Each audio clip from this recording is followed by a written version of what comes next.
Dun, dun, dun, dun, dun, dun. Good morning, good morning, good morning. Hello, hello, hello. All right, girls. Good. Oops, what the? Hello? Why does this happen? Hello. It's me. Hello. Good morning. All right. How's everyone doing? Gonna go ahead and pause this beautiful music by the very talented Elvin. All right, let me get you a link to Elvin. You can check out her music. She's talented. She's on YouTube and Spotify. Please check her out. Okay. What? Why do I look so short? What's happening here?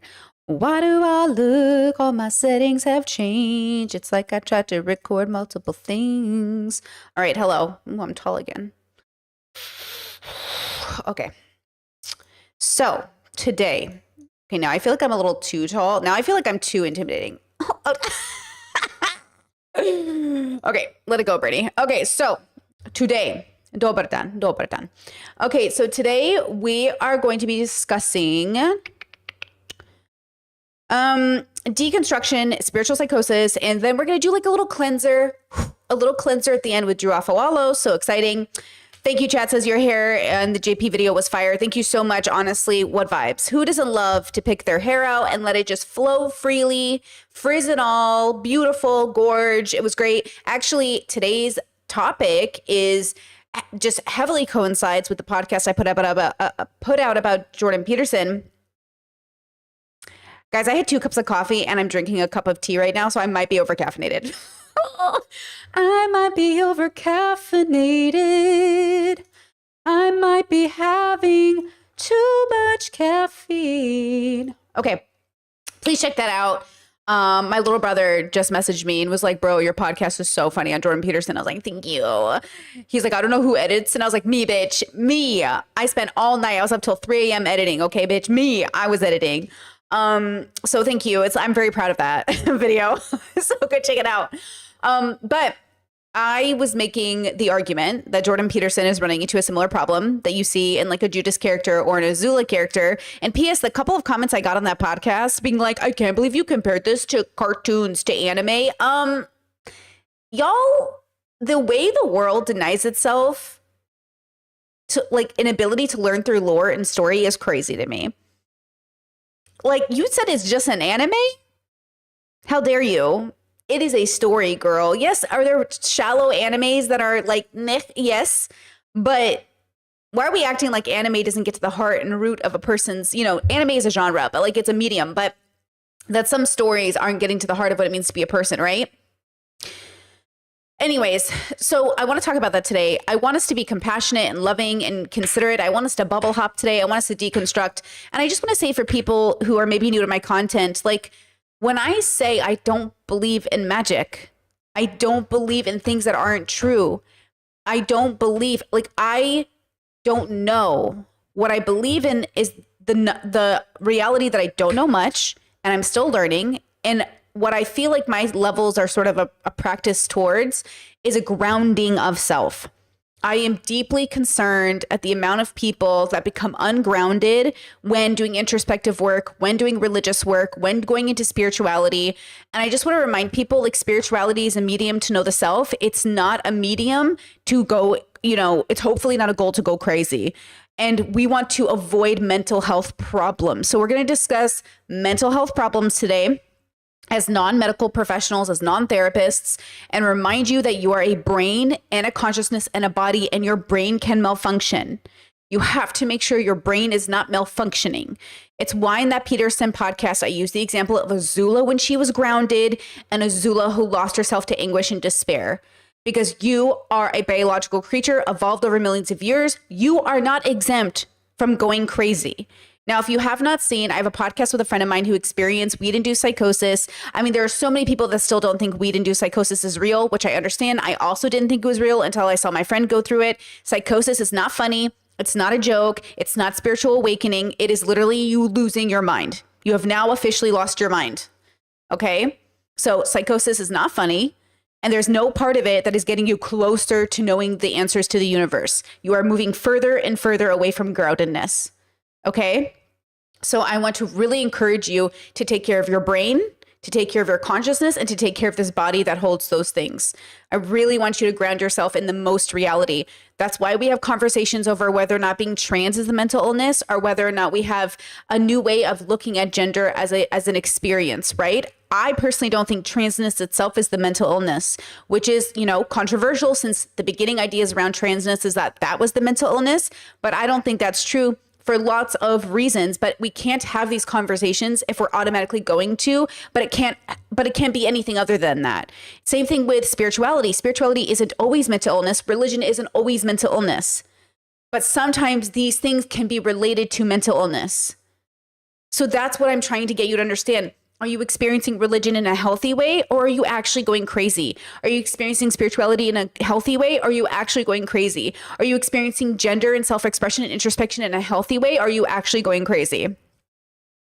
Okay?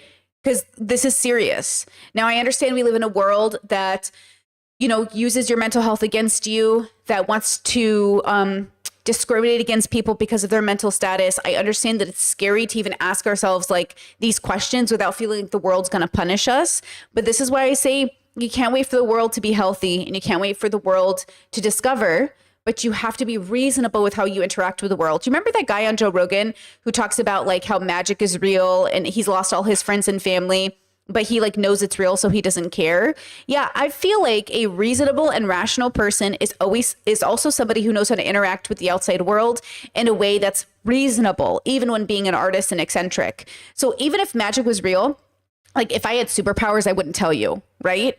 Why would I risk telling the world about this thing? Now, how is that different than dying for something you believe in? That's another part of this. Why would you tell the world you're trans? Why would you tell the world you're gay? Because the truth is that a lot of activism is rooted in telling the world this thing that might feel crazy, but is actually rooted in advocacy work, saying, I exist, I'm here, I'm queer, happy Pride Month, everyone, but I am here and I deserve to be here. Now, we know that cultural differences interact differently with psychosis and schizophrenia and hallucinations, right? We know that in America, our schizophrenics tend to experience very violent hallucinations.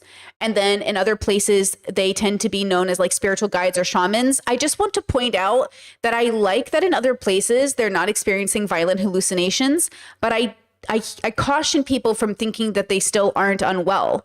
I caution people from thinking that the world only calls it a disability or mental illness because we don't have accommodations. I caution you to assume that any state a human being comes into the world is automatically good and healthy, but I caution you away from using fear or a lack of discernment to come to your conclusions.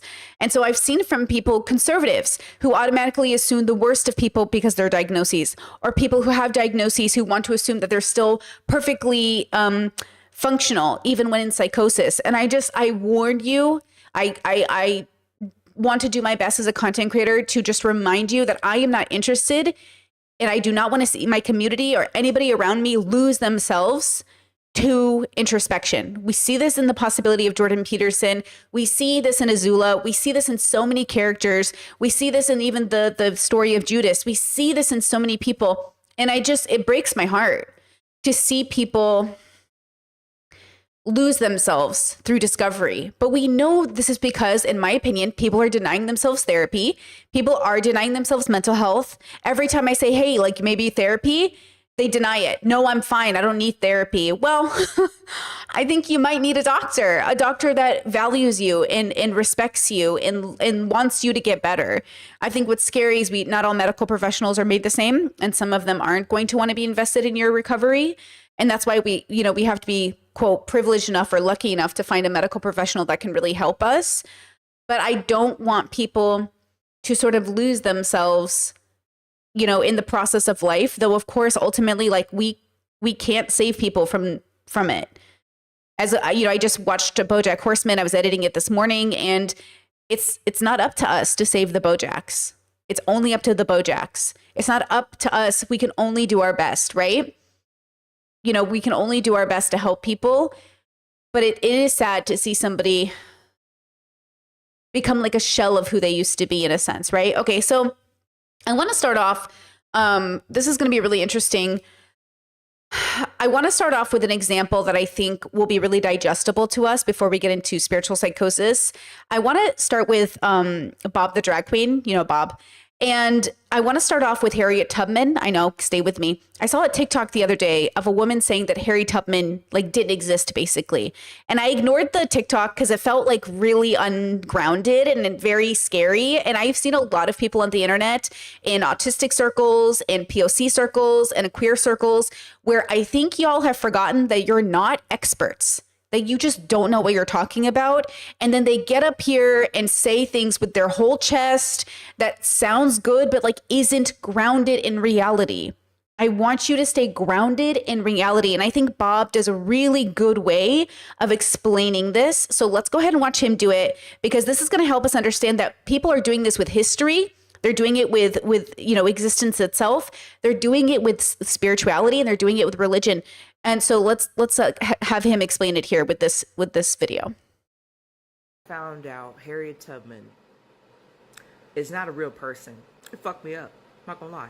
I decided to just hop in here real quick because this video is not for the lady who made this, because I think she's made her mind up that Harriet Tubman is like a fairy tale creature. But I do want to discuss the issues for someone, because I see a lot of the comments are like, "Oh my God, I knew it." Like this comment really gagged me. So let's unpack it. Because her real name is Araminta Ross. Yeah, she was born Araminta Ross. But people change their names all the time, right? Like, we know this. So when you get to freedom, you want to change your name, because they're often looking for enslaved people by their names, and you can't go and say your name is the same name that it was when you were an enslaved person, or they might find you. So she took her husband's last name, Tubman, and her mother's name, Harriet, and created the name Harriet Tubman. And she was a spy for the United States government. This part is true. Harriet Tubman was a spy for the U.S. government, but I think you're making it seem more sinister than it actually is. So Harriet Tubman worked for the Union, the North, to help free enslaved people in the South, because remember, the United States was too low-key to governments at the time. So she led a mission called the Combahee River Raid, which freed, historians are estimating, somewhere between 500 and 800 people in one night, while raiding 3 different plantations and offering the enslaved people an opportunity to join her and go to the next place to fight for the freedom of their brothers and their sisters and their fellow enslaved people. So yes, she was a spy for the U.S. military, but not the way she's making it sound. So when the slaves were being freed, it was never because Abraham Lincoln was an abolitionist. He was not. It was done just to cripple the South, because they were using free labor, slave labor, to build their economy. So to be clear, the United States, the North, Abraham Lincoln, they were not like, we are just so anti-slavery. They just wanted to cripple the South and make them lose the war. And they want us to look up and idolize these people. Oh, well, they look just like me, so I must look up to them. Stop that shit immediately. Black Americans have every right to question the U.S. government. I firmly believe that, considering all they've done to us, the lies they've told us. That being said, everything's not a trick. There have been a lot of tricks. Everything isn't a trick. Now I'm looking at the comments, right? Like this comment I mentioned earlier. Harriet Tubman has descendants. Harriet Tubman didn't have children, but Harriet Tubman does have living relatives. They've written books. This is a book by one of her living descendants, or one of her living relatives. So Harriet Tubman absolutely has very living relatives. And now I'm looking at videos like this one. Finally, someone's talking about it, because I just was saying this the other day to someone. Hear me out. That shit does not make any sense. Why would you be taking slaves underground in tunnels? The Underground Railroad was not under the ground. It wasn't sub-earth. It wasn't below the earth. It was underground, like it was a secret. Hold on, I'm going to pause right here because people were like, what did she say? Sorry, some of the TikToks are really, really low. I just didn't want to interrupt Bob's flow. This person came on TikTok and said, how can there be an underground railroad? How would they be able to take people underground through tunnels? And Bob is like, it wasn't actually underground, y'all. And I was like, girl, this is what I am saying. We are so anti-fact, so anti-intellectualism. We are so y'all don't know what you're saying just because you're on TikTok, myself included. Just because we're content creators doesn't mean any of us are experts in any of this. And so you need to make sure you understand you are just watching a person exist. I am not claiming to be an educator. I'm not claiming to be a therapist. I am just a content creator who speaks with a period at the end of her sentences. And what's killing me is that some people are going on the internet, and I've done this myself too. We fall into it. You're okay if you do, where you just see a TikTok and you assume it's true because somebody said it. Just do some research and make sure. But I think that I see this a lot in autistic circles as well, where like just because autistic people love to research, they think they know what they're talking about. With peace and love, you don't. Again, you are not smarter than a good historian. You are not smarter than a good doctor. You are not better versed than a professional who's dedicated their life to this field. You are just an autistic person who has a special interest. And your special interest doesn't mean you know what you're talking about. Because gun to your head, we can't rely on you to actually be the expert in the room. Because you're not one. Okay? If somebody said we need a doctor on this plane, you don't get to stand up because you have a special interest in surgery. You don't get to stand up. Okay, so you need to be very careful about when you've decided that you know what you're talking about. I love a good autistic meme. I love a good, when somebody says something I know is incorrect and I want to, correct them because I have a special interest. I love a good meme. But we have to be very cautious here because, you know what I mean? You do not know what you're talking about. And even when you do, it doesn't mean you're the expert. Secret. That was how it was underground, but it was there were not tunnels going from Maryland to Canada. There is a YouTuber named FD Signifier who I strongly recommend you watch his videos. He's great. But he's coined this term called pseudo-intellectual Negro nonsense. And that's what. And keep in mind, FD is a friend of the show. FD has a master's degree and will eventually have a PhD. Eventually, we'll be all like Dr. FD. So like, okay, just everybody pay attention to the fact that FD Signifier has done his due diligence. He is educated. He also was a teacher. He works with children. He works in activism. He is present in the community. So he actually understands the issues that we're seeing between sort of this discrepancy in intellectual TikTokers or pseudo-intellectual TikTokers versus people who dedicate their life to a topic. This is. Now, I want to be clear. I am not an intellectual. I am not a historian. I'm a history buff. I like history. I am not, specifically surrounding Harriet Tubman specifically. I am not a historian. I really strongly urge you, if you're going to listen to someone, listen to actual historians who studied history. Harriet Tubman is a very well-documented person, a very well-documented real person who lived and helped a lot of people. I hope this helps. It helps. Thank you, Bob. Okay. So really easy way to get us comfortable talking about what I want to talk about today, which is sort of what happens when we engage in introspection, philosophical work, right? This is a philosophy channel. Why do philosophers often go mad? Why do people who engage in meditation practices, why do some of people go mad? Not everybody. Obviously, a lot of people just get a lot of help. But why is there a correlation between self-help bubbles, psychosis, spirituality, and sort of this desire to be better, to deconstruct? Why do a lot of religious people, some are fine and some are crazy? And crazy meaning insane, out of your mind.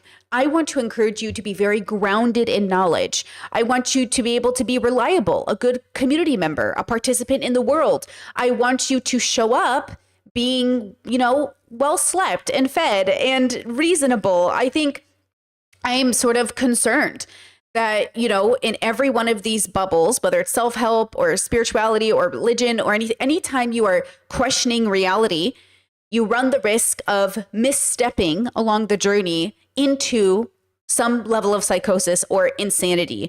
And I just want you to remember that your brain needs medical attention. You need to stay grounded.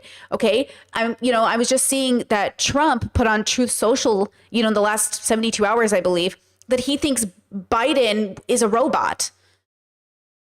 And I'm just sitting here thinking, gosh, like what happened? Now, humanity has always been a little crazy, right? We've sacrificed people to gods. We've whipped our own children. We've done child brides. Like humanity isn't exactly the most grounded as a whole, but we never needed to be to build civilization. So we need to remember that. But for the president to get on a social media platform and to push a conspiracy theory that Joe Biden had been replaced by a robot. You know what I'm saying? Like, we've officially lost the plot. So we need to remind ourselves, you need to stay grounded. You need to stay reasonable. You need to be reliable. And I can't rely on you if you think God is speaking to you literally. It's one thing to say, I feel the inspiration of God around me. Okay, that's sure. Like, I feel the inspiration of nature around me. But it's another thing to say, no, I literally hear the voice of God in my head and I literally think I'm a conduit for Christ. It's like, okay, now we're going to have conversations about how reliable you are to take care of the children, because what if God tells you to drown them? And you're not a bad person. You're having a biological experience in which you are out of tune and out of sync. There are doctors for that. There are medical professionals for that. There are pills for that. There's therapy for that. But if you're not going to get the help you need, and God forbid you don't get the right professional in front of you, you might get worse. And then you might become a threat to yourself and others. Okay? So I want you to ground yourself and understand that this is impacting all of our communities. Now, there is a trend that's been happening online. I usually ban this person, but I had to unban them or unblock them to see their TikToks. This person went viral a while ago in the spirituality community. They have their name is Shannon, I guess, and they have a stream twin flame. First of all, twin flames. Huge red flag, right? Twin flames, very toxic, new age ideas. I don't like it. I want you to ground yourself. But this person is sort of the representation of like spiritual psychosis online. Not that they themselves are experiencing spiritual psychosis, but that they themselves are the romanticized version of living in this sort of idealized version of spiritual psychosis. This is a song that went viral that they created. I want you to listen to it. You've probably heard it. And I want you just to listen to the lyrics, because this is kind of the point I'm trying to make, right? Let me get you the song. I'm well aware that I attract what I allow in. I am a vibration, people can tune in. I broadcast, I am love, I am abundance. I am an armor made, the golden light I trust in. My spirit guides, they help me land upon the best path. I'm learning how to navigate being an empath. Sometimes the red flags look green, I forget that I'm me. Then I remember I'm the farmer that's been planting all the seeds. I meditate for circle 999 and feel free. Ho'oponopono, please forgive cause I am sorry. Yes, I forgive and I let go because I love you. Yes, I forgive and I let go because I love me. I know. Okay, so right, you probably knew her song. Maybe you've seen her on TikTok.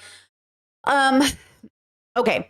So again, I'm not saying she is in psychosis, but I'm saying she sort of is the brand of new age philosophy that makes everyone feel like they're a conduit, you know what I mean, for the spiritual world or the spiritual realm, or some sort of like navigating being an empath in the world, you know. So I want to caution you away from sort of engaging in what I find her often engaging in, which is sort of, and this is, forgive me for saying it this way, a mix of pretty privilege, alternative lifestyle, in a market, a brand that sells to girls especially, that you are conduits for the spiritual like ancestors, like with peace and love. Like with peace and love, girls, your ancestors are not talking to you. And I know everyone has these traditions in their culture that makes them feel they're in tune with the dead. And I love that for you. But please stay grounded while we're learning the US Constitution and about colonialism. You know what I mean? Like, please, let's stay grounded here. And the dilemma is like, we are in a split right now between understanding that there are people who are educated and actually mixing it in with sort of traditional lore around spiritualism that I just don't think is fact-based, right? Yes, chat says it's like using spirituality as an aesthetic. It is one. It is one for her. Look, watch. Right? Like pretty privilege, alternative, hippie. Yeah, they're like vibing. And I like a vibe. I don't like a vibe that is selling people a narrative that they have magic powers. You know what I'm saying? I love religion until y'all get too serious about it. And now I'm not having fun anymore. You know, I love spirituality until you get so serious you think you're actually talking to like your ancestors and they're telling you what to eat for lunch. You know what I mean? I'm inside of my AMG, lime green, TT. Okay, you get You it? know self-love? Yeah. It's like a superpower. Let me tell you. Yeah. Everything I do for me. Don't you see? I'm my top priority. Nothing beats when I'm good with me. I own myself, nobody's property. For the birds that can fly. I thought you That's her were mom. I believed every word you told me. Like how you were monogamous the whole time, then suddenly poly. You remind me of my dad. Call me your mom. What do you mean? Twin flame. Energy. And then her even use sorry, that was so loud. Her even using the language twin flame is so annoying. Twin flame, baby. You my twin flame. Energy, my Twin flame is very inherently negative, and it also is like voodoo magic stuff that doesn't make any sense. Saying you're a twin flame, saying the universe has like made you like, this is why the twin flame cult is so prevalent, because people believe this stuff and then they go, yeah, I have a twin flame. The universe has like given me an answer and I have to marry this person because they're my twin flame. We watched the twin flame documentaries on Discord together. It is a lot, guys. I don't want you to fall for it. I don't want you to lose yourself to believing there's magic in the universe if it's not true. I don't want you to have to believe in things that are true. I want you to know they're true. And this is very difficult in a world where a majority of people do believe in gods. A majority of people are engaging in magic, but I just don't think the magic is grounded in reality. Okay, so we're going to move past her. I want you to understand that at least when it comes to my work, I really think there might be things that are true, like really true about the world.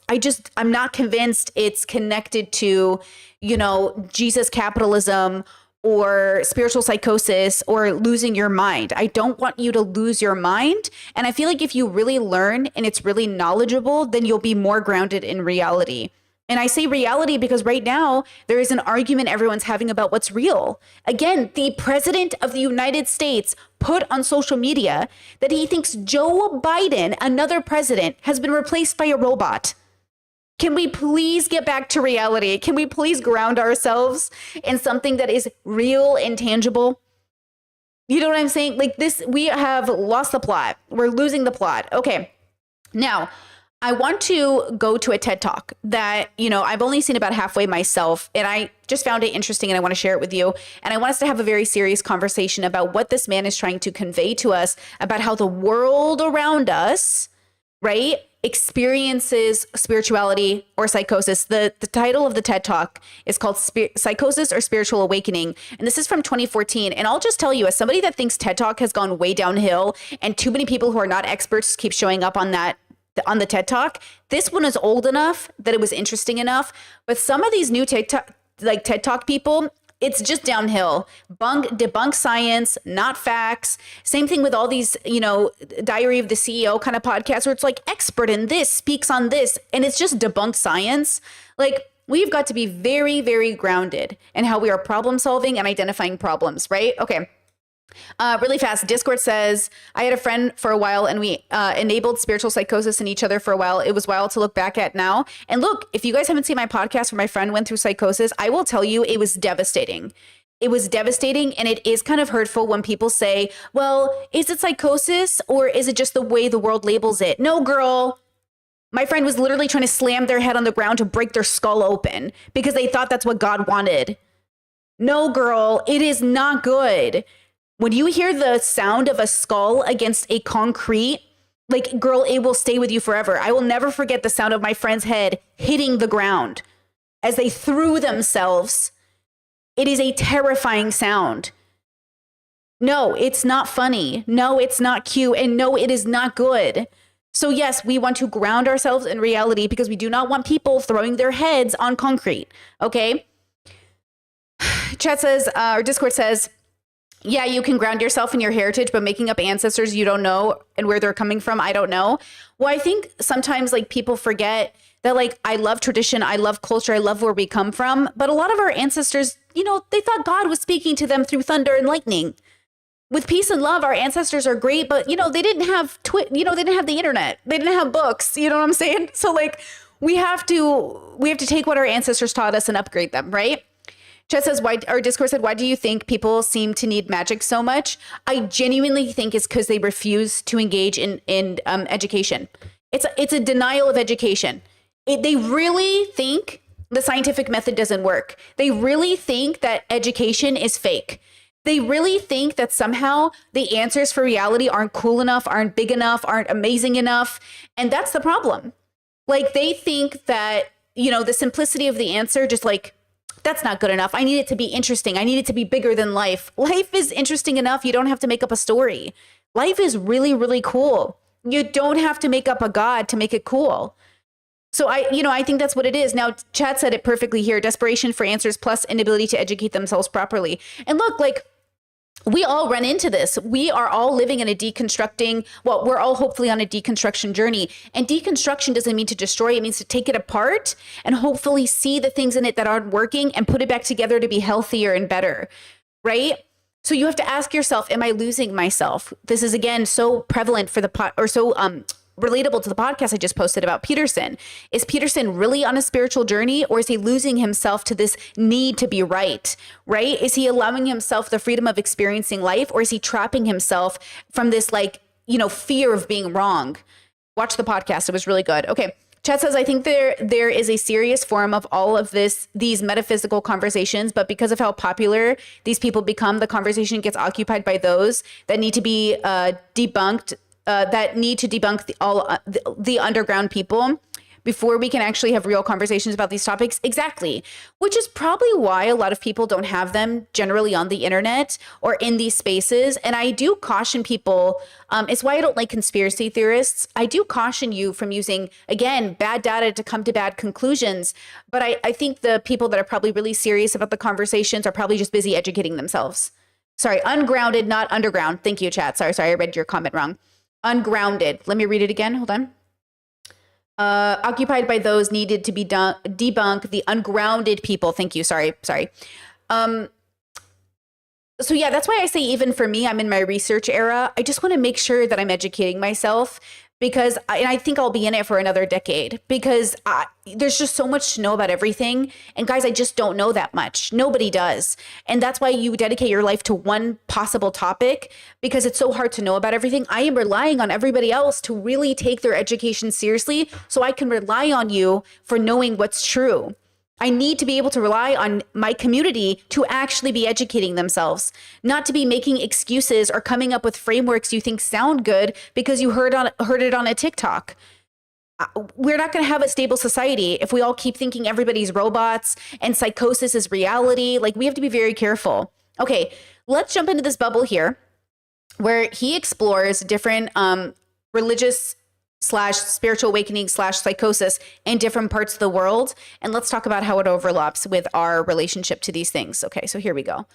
This is Phil Borges. I don't know much about this person, so if you do, great. I put it on 1.2 speed. Let's check it out together. Let me know how the volume is after it actually starts with him talking.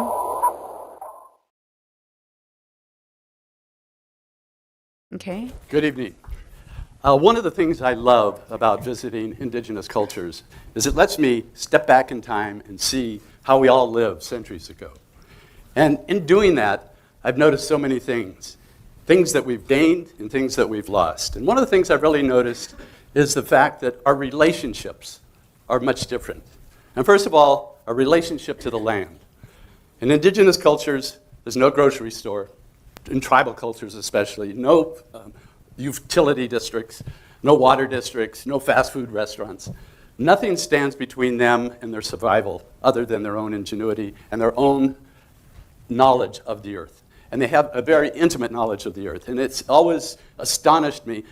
This one Hawaiian woman was at the beach, and I met her, and she saw this crab flipping out sand out of the hole, and she said, the sand's going to the north. There'll be a Kona storm tomorrow. And sure enough, a Kona storm shows up tomorrow. So their knowledge, they're more or less the PhDs of their place on the planet. The other relationship that I've noticed is so tight is their relationship to each other. Again, they don't have the institutions. They don't have Social Security. They don't have an IRA or 401k plan. They don't have elder care facilities. They completely depend on each other for their survival again. And that produces a real tightness. I've noticed women at a well in Africa, for instance, and they're all sitting around joking and talking. They're nursing their babies, and the woman that needs to go to get the water will take her baby and pass it to another woman. She'll start nursing it. That woman will see her goat run off, and she'll pass the baby to a third woman, and she'll start nursing it. So these kids are kind of even raised communally. They live in extended families, and that brings a real tightness. The other relationship that I want to talk about tonight is the relationship to spirit. And it's a very strong one. So this is Malik and her great-granddaughter, Yasmina. And they spend all their time together, 14 hours a day working in the garden. And I've seen this in Africa, Asia, South America, and I ask, why are these two people that are so different together all the time, and this big age difference? And they said, no, you don't understand. Yasmina is just about coming out of the spirit world, and Malik is just about to go back into the spirit world. So they really do have the most in common. And they literally pray to the spirits of the forests, the mountains, the rivers. They put spirits in everything. Their ancestor spirits are so important to them. So in the beginning, I sort of looked at this as superstition, uneducated, naive thinking. And over the last 30 years, I've slowly changed. And I want to talk to you a little bit about how that change came about. So about 25 years ago, I was doing a project in Tibet on the human rights issue there. And I had the opportunity to go and meet the medium that channels the oracle of Tibet, the Dalai Lama's oracle. And it took place in this little monastery. I want to pause right here. Do you remember the video we saw of the boy from America who was picked to be the next Dalai Lama? And he was taken as a teenager to go be the Dalai Lama? Like, just a reminder, the reason people can be concerned about the idea of being a part of a village is the village gets to strip you away from your choices and make you follow, right, a different path as it adheres to the community. So the reason there's like a little bit of pushback from people is like, imagine you're a kid in high school and then all of a sudden the Dalai Lama is like, hey, bro, leave high school, leave your life, and come be the Dalai Lama. And look, maybe this kid really wanted to do it because he was a part of the tribe and he believed it and he was a part of the bubble. But I'm going to be so for real, I do not want to play that game. I am not interested. Do not knock on my door. Leave me alone. And I know people might talk badly about that, like, oh, are you just in the individual bubble? What about the community bubble? You can be a community member without the community knocking at your door and taking your kids away from you, right? And that's the thing that I think is so interesting about different cultural bubbles. I'm not saying this kid was taken against his will. I'm just saying I'm not interested, you know? Okay, Chad says Avatar, very Avatar, right? So again, I'm not a fan. And also the Dalai Lama is super misogynistic and sexist. So I don't even want to talk about it right now. I'll talk about deconstructing the patriarchy. Okay. So I caution people from the West romanticizing people from other places as a way to say this is what we should be doing. And at the same time, I caution the West from thinking it is the end all be all of life. It's like both have its faults, both have its good. We need to meet somewhere in the combination of where the truth is in both of these bubbles and put together what's true. I think every culture, every belief system has a little bit of truth, and we need to figure out what the thing is that's true and put it together and make like almost like a puzzle piece of all the true parts to find out the answer. It's very like Robin looking for the clues of the hidden, you know, that 100-year span in One Piece that like nobody knows about, but she's like going along trying to find all these clues to figure it out. That's what I feel like we're doing, right? But the dilemma is that we think, oh, well, this person doesn't have the answer because these things are wrong, and this person can't have the answer because these things are wrong. Everybody is wrong and everybody is right. The question is, what part are you right about? Because I'm going to know that part. So what part is true so I can add it to my arsenal of knowledge? And then every part that's wrong, I'm going to, okay, I don't need that part. And there were about 60 monks in there. They led the medium in, sat him down, put this big hat on his head, and a very heavy hat. His face turned kind of red. The monks started chanting and beating their drums, and he kind of went into this trance. And he started talking in a real high-pitched voice, and the monks started writing down everything he was saying. And then, after about 5 minutes of that, he fainted, and they literally had to carry him out of the room. And I just watched this, and I was wondering, is this a performance? Did he have a heart attack? But 2 days later, I was able to interview the medium. His name is Thupten. He was 30 years old at the time. He's 50 now. And he said that he didn't remember a thing that he said when he was in this trance, and he felt very weak right afterwards, for a day afterwards. And so I said, well, how did you become the medium? And how did you get this job? And he said, you know, when I was younger, I had started hearing these voices. And I started feeling very ill, and I was very confused. In fact, I thought I was dying at one point. And an older monk came to me and said, hey, you've got a gift. And he taught me how to go in and out of trance. He nurtured me. He stayed with me for the whole year. And now he is the Dalai Lama's oracle, the Oracle of Tibet. So, okay, so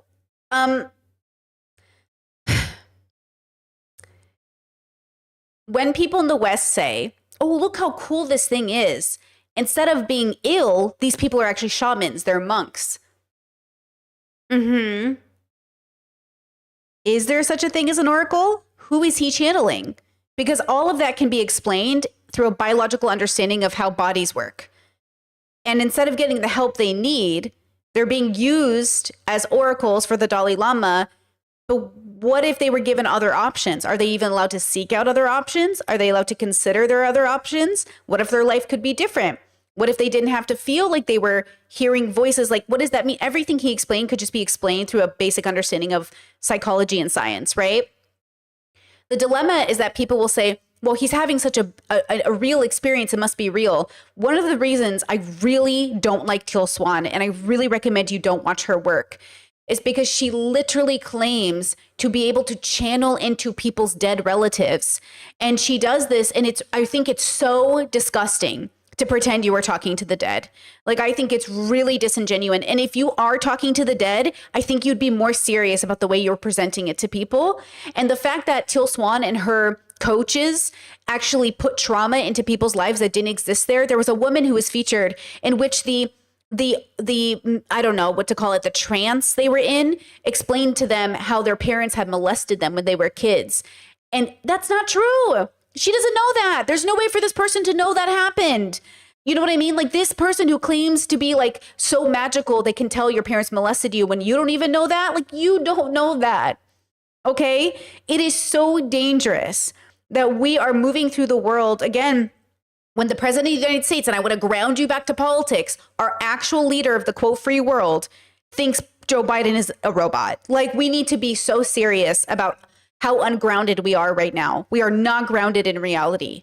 We need to be so serious. This isn't funny. This isn't a joke. Like, people will get hurt, and they will continue to get hurt, and they've been hurt for thousands of years. And it's all through this. Every time I hear a Catholic Christian talk about how the Aztecs were so gross, they used to sacrifice people to gods. What do you think when you're sacrificing your kid's sanity to conversion therapy? What do you think is happening? Especially since the suicide rate amongst LGBTQIA kids is so high. Right? Like, it's a form of sacrificing your kids for God. You just don't consider it because you didn't put the knife in their chest. But you put it in their own their own consciousness. You convince them that they are wrong. Okay? Now, I want to say that there needs to be love and compassion for people that are ill and hearing voices. You're not a bad person because you hear a voice, girl. But like, let's get you grounded. You know what I'm saying? Let's get you in the most reality. Let's talk about it. And look, I've had conversations with people over the years in which for them, they would rather live in a society that allowed their voices to be natural. And I want to be clear that I don't want that. You know, if I was hearing auditory sounds, like truly hear, I've never experienced it, but if I was really hearing voices, I would consider it mental health. Because, and again, this goes back to this question about how would you ever believe God is real? But I think there is a reality in which God could be real, in which the experience of God could be grounded, like real. But it wouldn't be anything we've ever seen before, because everything we've seen before is through the lens of a person who can't give us evidence, right? And again, if you really saw God and interacted with him with peace and love, I don't understand how you're just going around saying you saw God in a world that, you know what I mean? It just doesn't make sense to me. But again, I'm trying to explain why I'm concerned, but also why I think there could be answers in these bubbles. But maybe the answer in this bubble is that we shouldn't be afraid of people who hear voices. We should actually just see them as normal people who are going through something.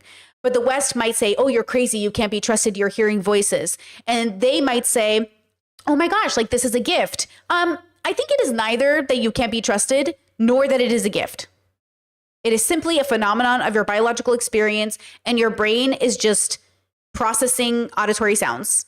Like, it is neither a gift, nor does it mean you are dangerous.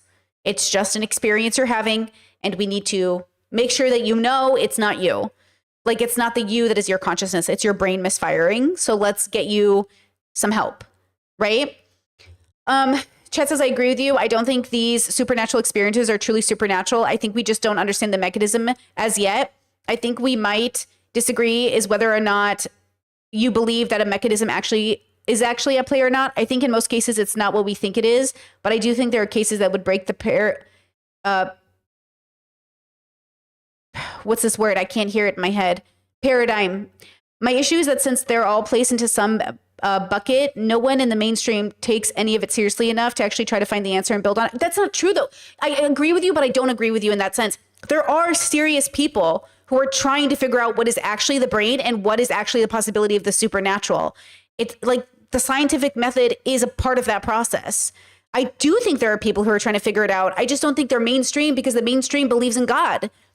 The mainstream, it believes in the supernatural, believes in a higher power. How can we even start to actually figure it out if part of the population has already decided what the answer is? You know what I mean? Like, of course, the majority aren't figuring it out, but there obviously are people who are trying to figure it out, right? I think what the issue is here is that if God is a part of our world, if there is a supernatural element to existence, then it should show up in a way that is reasonable and it coincides with nature, right? If you're watching an anime, you know that the like being Super Saiyan or having your chakra understood or, you know, doing your, I don't know, Naruto magic. It's like, okay, we know what that is because it's a part of the world's, like the makeup of the world. The makeup of our world could engage with that. You know what I mean? But what would they look like, right? What would they look like? Chet says that's literally what I said. No one in the mainstream. So I know they're out there. Well, what I mean to say is there are people who are mainstream who are talking about it, but we're ignoring them. So when I say mainstream, I'm talking about, sorry, the reason I answered that way is I was thinking about like they're on TV. I mean, you could argue Matt Dillahunty is doing it right now on YouTube, that he's done enough drugs, that he talked to Peterson, that he argued with him about whether or not doing shrooms was a mystical experience. It's just drugs in your brain, dude. I've done enough drugs to tell you there are people who understand that drugs are just a fun experience. They're not real magic. And I think that's a form of doing this. It's doing the drugs and figuring out what was it after. Okay, I did drugs. What did the drugs tell me? Okay, I did drugs. What did it teach me about my psychology? Okay, I did drugs. Did I really reach into magic? So that's what I mean. Like there are people doing it, but they're just not popular in the same way because people would rather believe like magic is more real than groundedness is more real because they think groundedness is boring, but groundedness is really exciting. Like groundedness is really, really exciting, right? And so that's what I meant to say. Sorry. That's what I was trying to convey.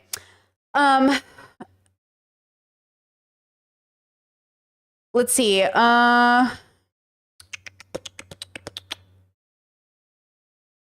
Chad says we live in a multidimensional world and perhaps some people can perceive the other dimensions, but how does that help in this dimension? What does that mean, dimensions? What does that mean, dimensions? Like, what does even the concept of dimension mean? Right? Like, what does it even mean in practice? Like other worlds, like other versions of you? Like, what does that mean? And why do we think this is real? I have no understanding that this could even be possible. I know there are people who are studying things, but I want you to consider a belief versus knowing. I believe in a lot of things. I do not know these things. I have no way to show it to you. I have no way to explain it to you. I have no science like understanding. So I caution people to say that we know something, right? Or that we do live or that we have this understanding versus, right, what is actually true. Chet says, yeah, now that we're getting into science fiction, I fear, well, that's the thing is like life isn't a science fiction book, but life could be closer to, you know, quote, science fiction, but you have to really understand where that language is coming from, right? And science isn't this perfect method. It's just a method we use to make sure we're dealing with something that's real and not something we think is real, right? Chet says we forget how magical nature and science is. It's just as beautiful and glorious as anything mystic. Exactly. I think life itself is so amazing and breathtaking and overwhelming that I think we're so in disbelief of it. We create a narrative around magic and God because we can't fathom that our own reality is magical within itself. Our own reality is magical within itself. You didn't have to create a God.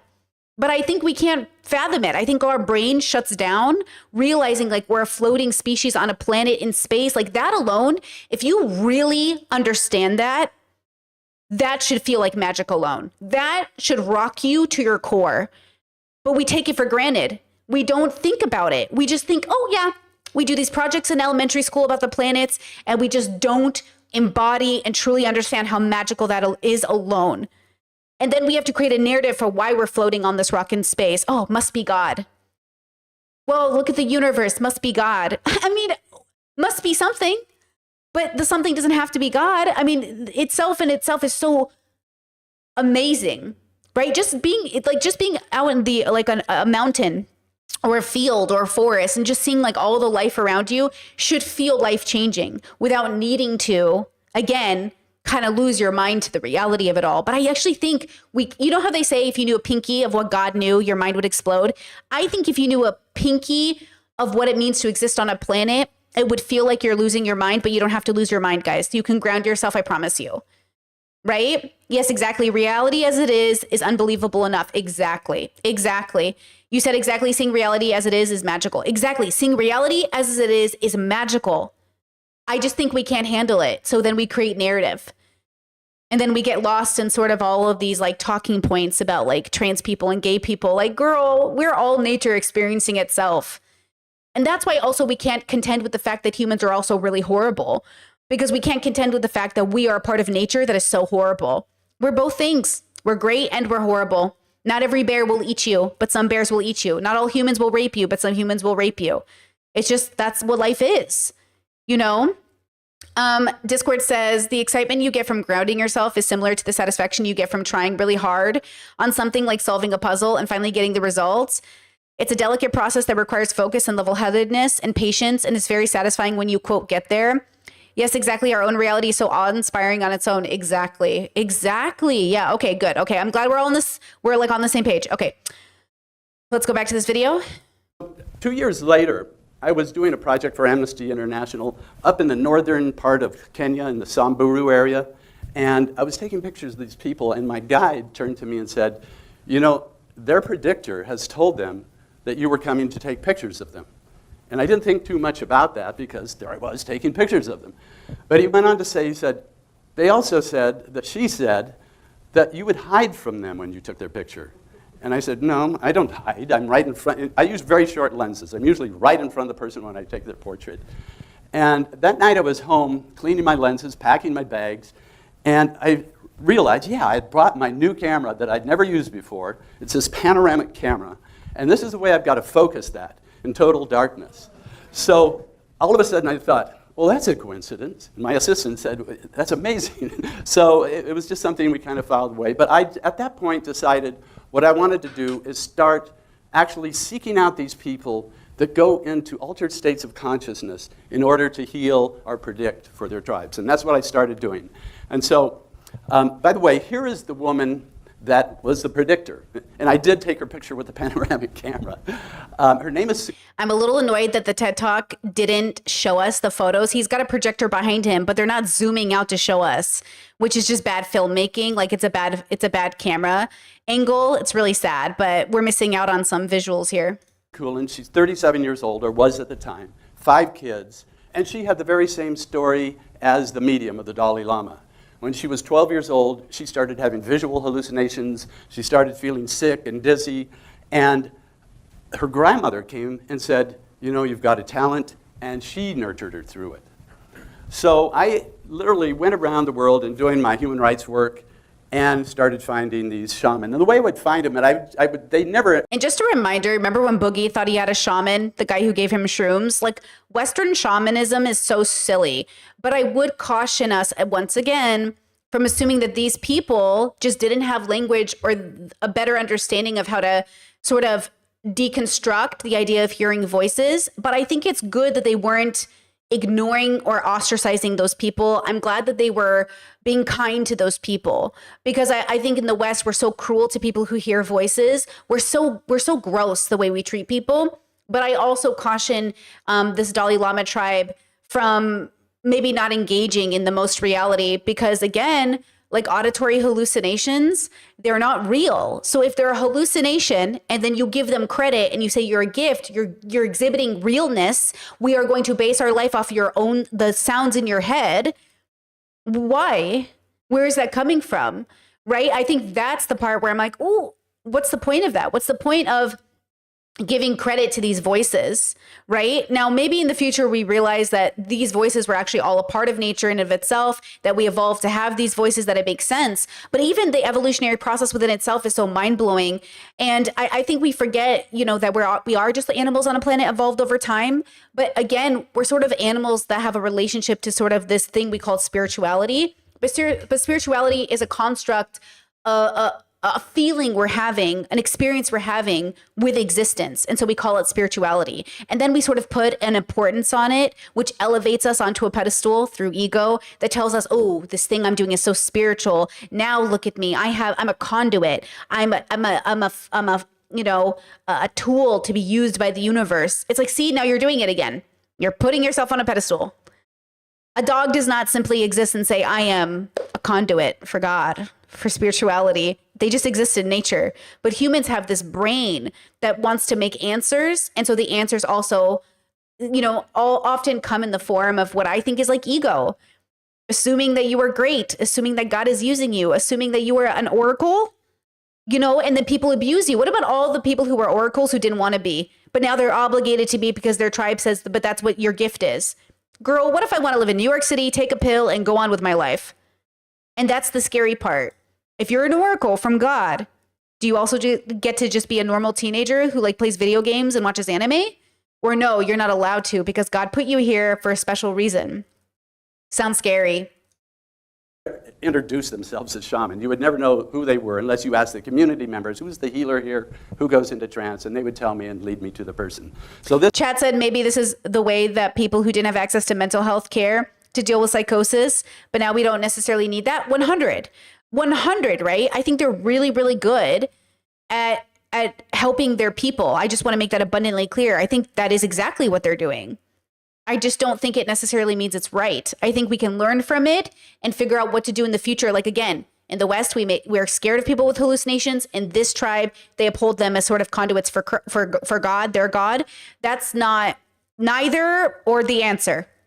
But I love the kindness element that they're exhibiting, and I want to take that and use it as we get better with mental health stuff, right?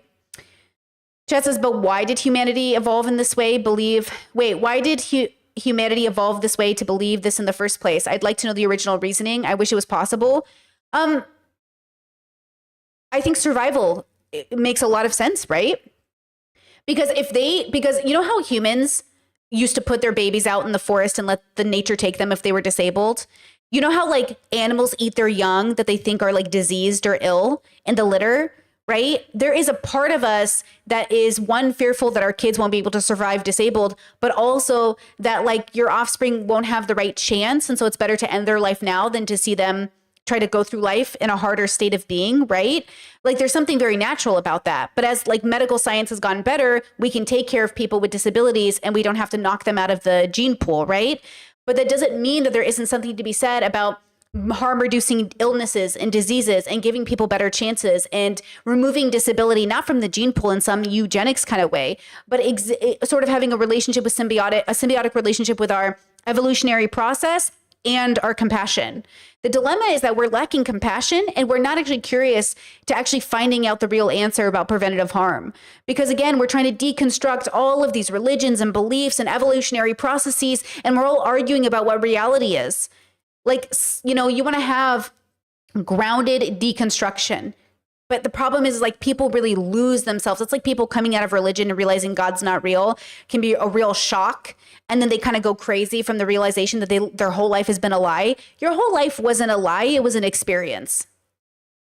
You had an experience, my bro, and this was yours. You don't get to pick and choose it a lot of the time, but it was your experience. So you have to recontextualize it from being, wow, my whole life was a lie, to your whole life was an experience. And you're the person in the story with this experience. And that's why I tell you, try to figure out who you are in the story. It might be easier, right? It might be easier to figure out what to do next if you can do that. This is Namid. She's a Mongolian shaman. I'll just show you some of the 40 I interviewed. This is Morgan Yazi. He's a Navajo medicine man. This is Linza. She's a shaman in Siberia, eastern Siberia. Mengatui, a shaman in the Rawani tribe in Ecuador, in the Amazon in Ecuador. And one of the last shaman I interviewed was right on the Pakistan-Afghan border. There's a group of animists there called the Kalash. And there's only 3,000 of them left. And they're surrounded by Islam. And they hold on to their animistic beliefs. And they're very interesting looking. They're blonde-haired, blue-eyed. They say they're the remnants of Alexander the Great's army. And they're very fun-loving. They make their own wine. But I went there because I was told that there was a 6-year-old boy that was being initiated to be a shaman, and I wanted to see him. So, because everybody I had interviewed up to that point had been a shaman for years, so I wanted to find somebody in that process of initiation. So when I got there, I found, no, he wasn't 6 years old. He was a 60-year-old goat herder up in the mountains. So that's the shaman rumor mill. But anyway, I had taken my 16-year-old son with me as an assistant, and we had to hike for about a day and a half to get up to the top of the mountain where John Dooley Khan here was herding his goats, and he was the shaman for the Kalash people. And again, I asked the same questions. How did you get into this? What do you do for your tribe? He had the same story of hallucinations, being mentored by an older shaman.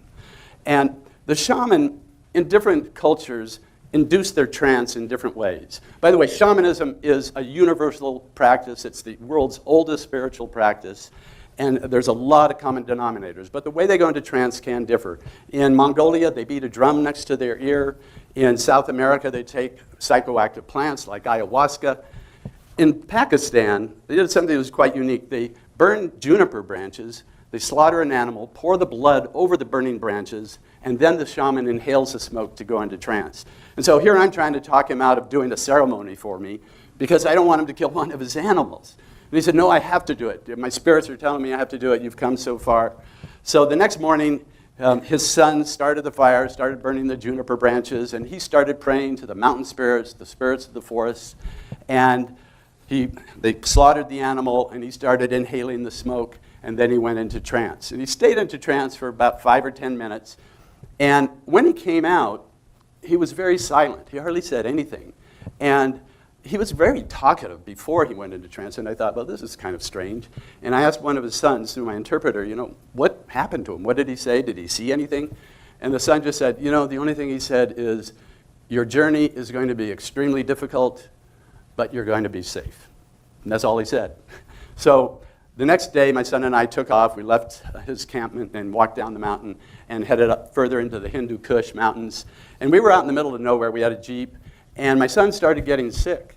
And he evidently picked up a bug in the water around John Dooley Khan's camp. And first day went by, couldn't keep anything down. Second day, third day, fourth day, couldn't keep anything down for 4 days. And he was getting so weak he could hardly walk. And I was totally freaked out. And we pulled into this little village, and we happened to run into a doctor from Islamabad who was visiting his mother. And he happened to have a bag of glucose and saline and an IV drip and some oral hydration salts, and we brought Dax around. And it was to me, it was like a miracle that whole thing happened. And I love stories like that. I love a story that's like, oh my God, I pulled a tarot card today and exactly it happened. And ooh, it feels so good. And I love that too.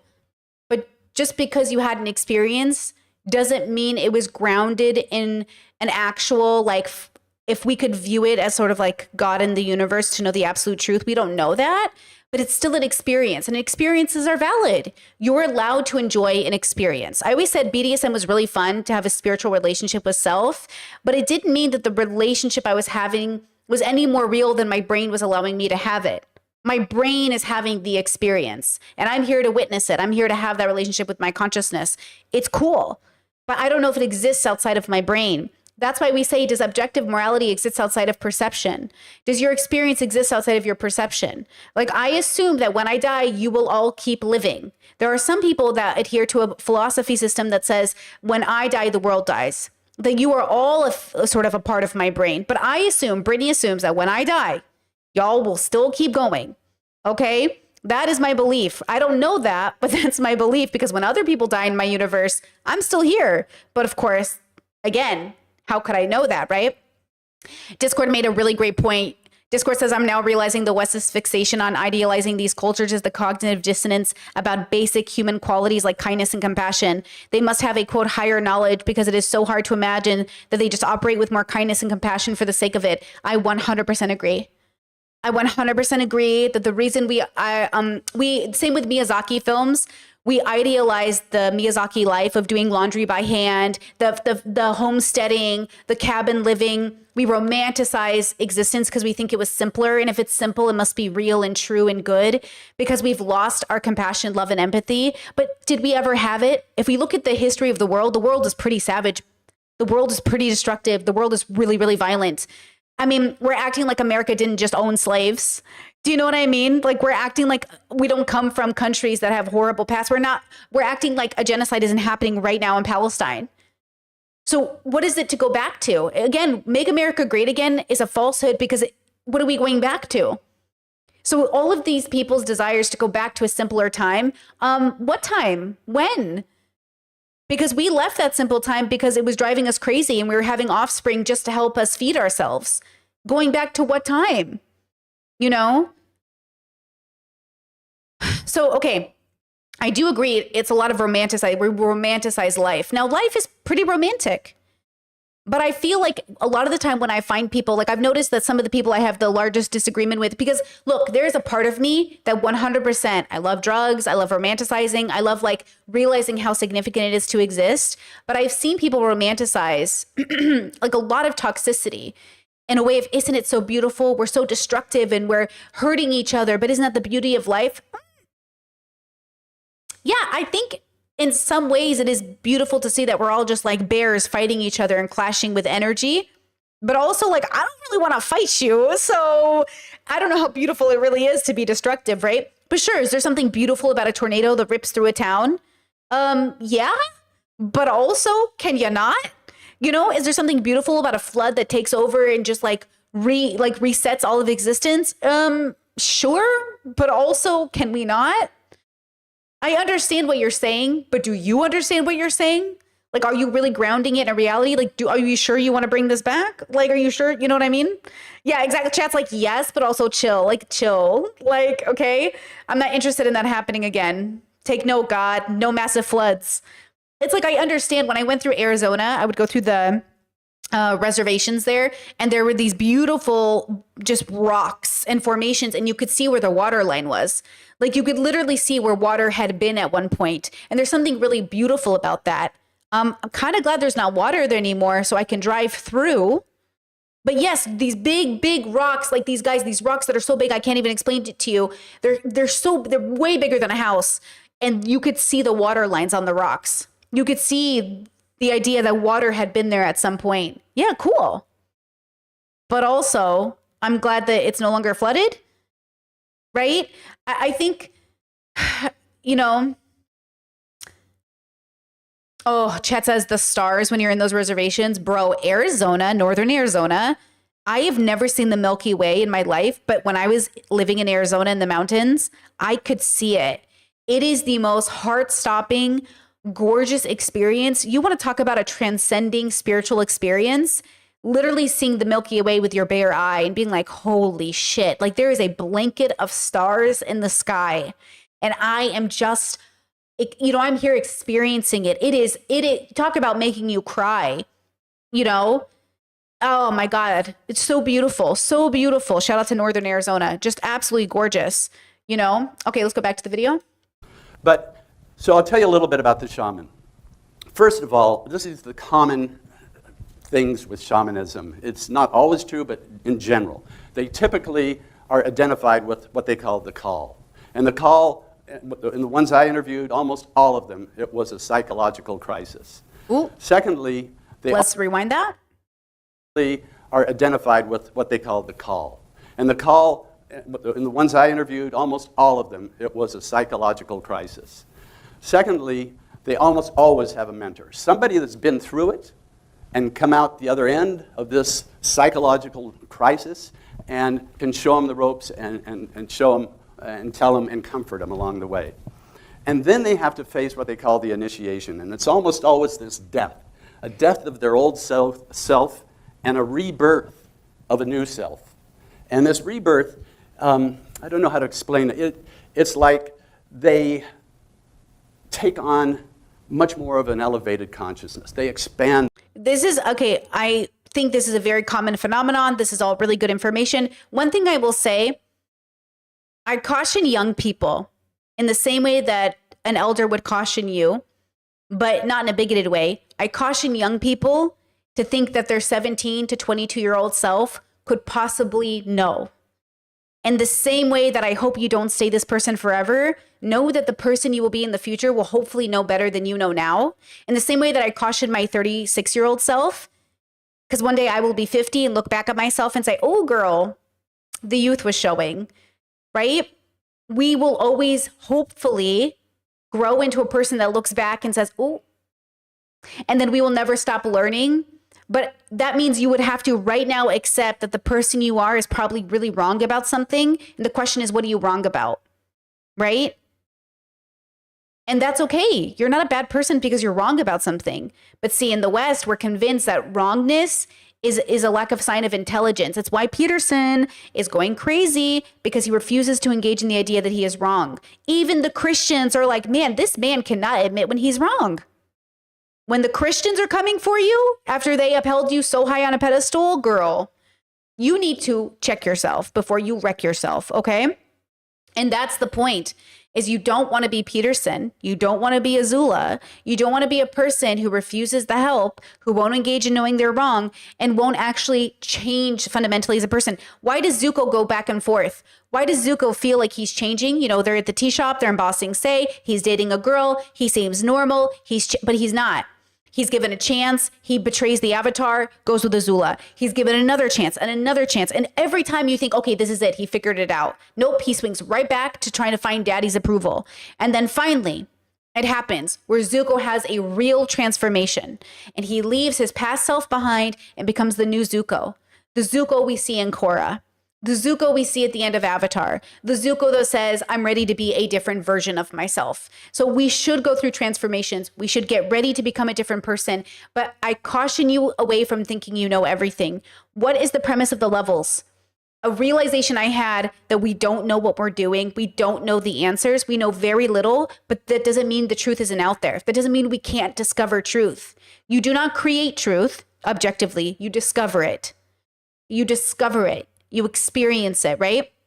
So this is why I'm trying to encourage us away from, thinking we found the answer and trying to evangelize people into our right way, and realize that we don't know, but how exciting it is that we could find out, All right, Discord says, do you think it's better to be able to channel the psychosis, for the lack of a better word, in a very specific way, like a shamanic practice, as opposed to how the West treats people?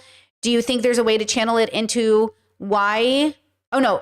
channel it into a way to where you can learn lessons from it without taking it literally, as in knowing it's not real and it's literally just your mind? Well, I think the difference is that we have to remember that, like my friend who's in psychosis, psychosis is different. Everyone experiences it differently. It's not a monolithic experience. Maybe for some people, yeah, if you're able to channel some sort of your brain where you can learn a lesson from it, great. But like my friend thought we were all trying to kill them. And like they weren't sure what was real, and they weren't sure who to trust. And they thought like a nuke was going to come down and kill everybody. You know what I mean? They thought they could hear people talking from far away, and they knew that what they were saying. They would like see birds and be like, the bird is talking to me. And I'm like, okay. And like, they're like, the bird is saying this, this, and this. Like, there is no chance for meditation there. Now, afterwards, sure, my friend meditated on it, reflected, went to therapy, got doctor intervention. And after the psychosis, learned never to smoke weed again, but like learned a lot of things. Okay. But I think if you are like in what he's describing, in a state of psychosis that allows you to interact with enough of reality to have a good relationship with it, much like a trip, sure. Like when I was on shrooms, right? Like when I was on shrooms, I was still able to engage in reality, but I was in and out of reality and like the quote God domain that wasn't real. So I think it depends on the experience of psychosis you're having, right? But any opportunity you can use to learn and ground yourself, great, right? even all trips are good trips, even bad trips. All experiences are good experiences, even bad experiences, without doing the thing that misogynists do, which is, aren't you glad you were raped so you could learn something from it? No. Just because I learned something from being assaulted doesn't mean we should encourage assault. Just because we learn things from psychosis doesn't mean we should engage in psychosis. I know some people who try to get into psychosis because they think they'll learn more about themselves. Guys, suffer wisely. Suffer wisely. Unwise suffering is purposely causing yourself harm. Wise suffering is accepting that harm will come. Learn from it when you experience it. Okay? Okay. Chat says, you lose grasp on reality when you're in psychosis. Channeling it isn't even a possibility because you have to realize you're not experiencing reality. Chat says, would those shamans be considered as having psychosis, or are you making a connection to symptoms? Well, he called it psychosis, right? He's saying that it's obvious that some people are in psychosis or in mental health issues. So that's why I'm connecting it. Is that what you're asking? Like he's saying it's obvious that some of these people are mentally unwell. But when you have a guide and someone to help you through it and you put a different name to it, maybe you can have a different experience with it. But then that begs the question, who are you after you come out of it? And do you know that the thing you were in wasn't real? And the thing that you're now experiencing is a more grounded reality, right? Like in the beginning, when you talked about nobody has IRAs or supermarkets or any of that stuff. Yeah, but you act like that stuff wasn't created for really good reasons. You know, like there is a good reason for us to have grocery marts. You know what I mean? I think there's a little bit of just understanding the nuance of the situation that I hope we end up doing together as a group, right? Okay, let's see. Their consciousness, their awareness of who they are expands. They expand their circle of compassion. I guess that'd be the quickest way to say it. Ooh, they expand their circle of compassion. Hey, compassion to suffer with. That's beautiful. And as such, they learn to go into the spirit world where they believe the spirit world informs our world of reality here. So that's where things really happen. So they go there, get the information, come back to help people. And then after they've learned their trade, they begin their life of service, either a healer, a seer, a priest.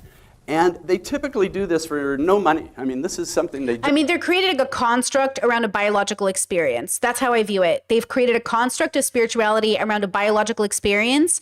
And they said, because this biological experience led me to feeling like it was something otherworldly and magical, I'm going to create a construct around it that now gives me a job in the community, that now gives me a title of importance.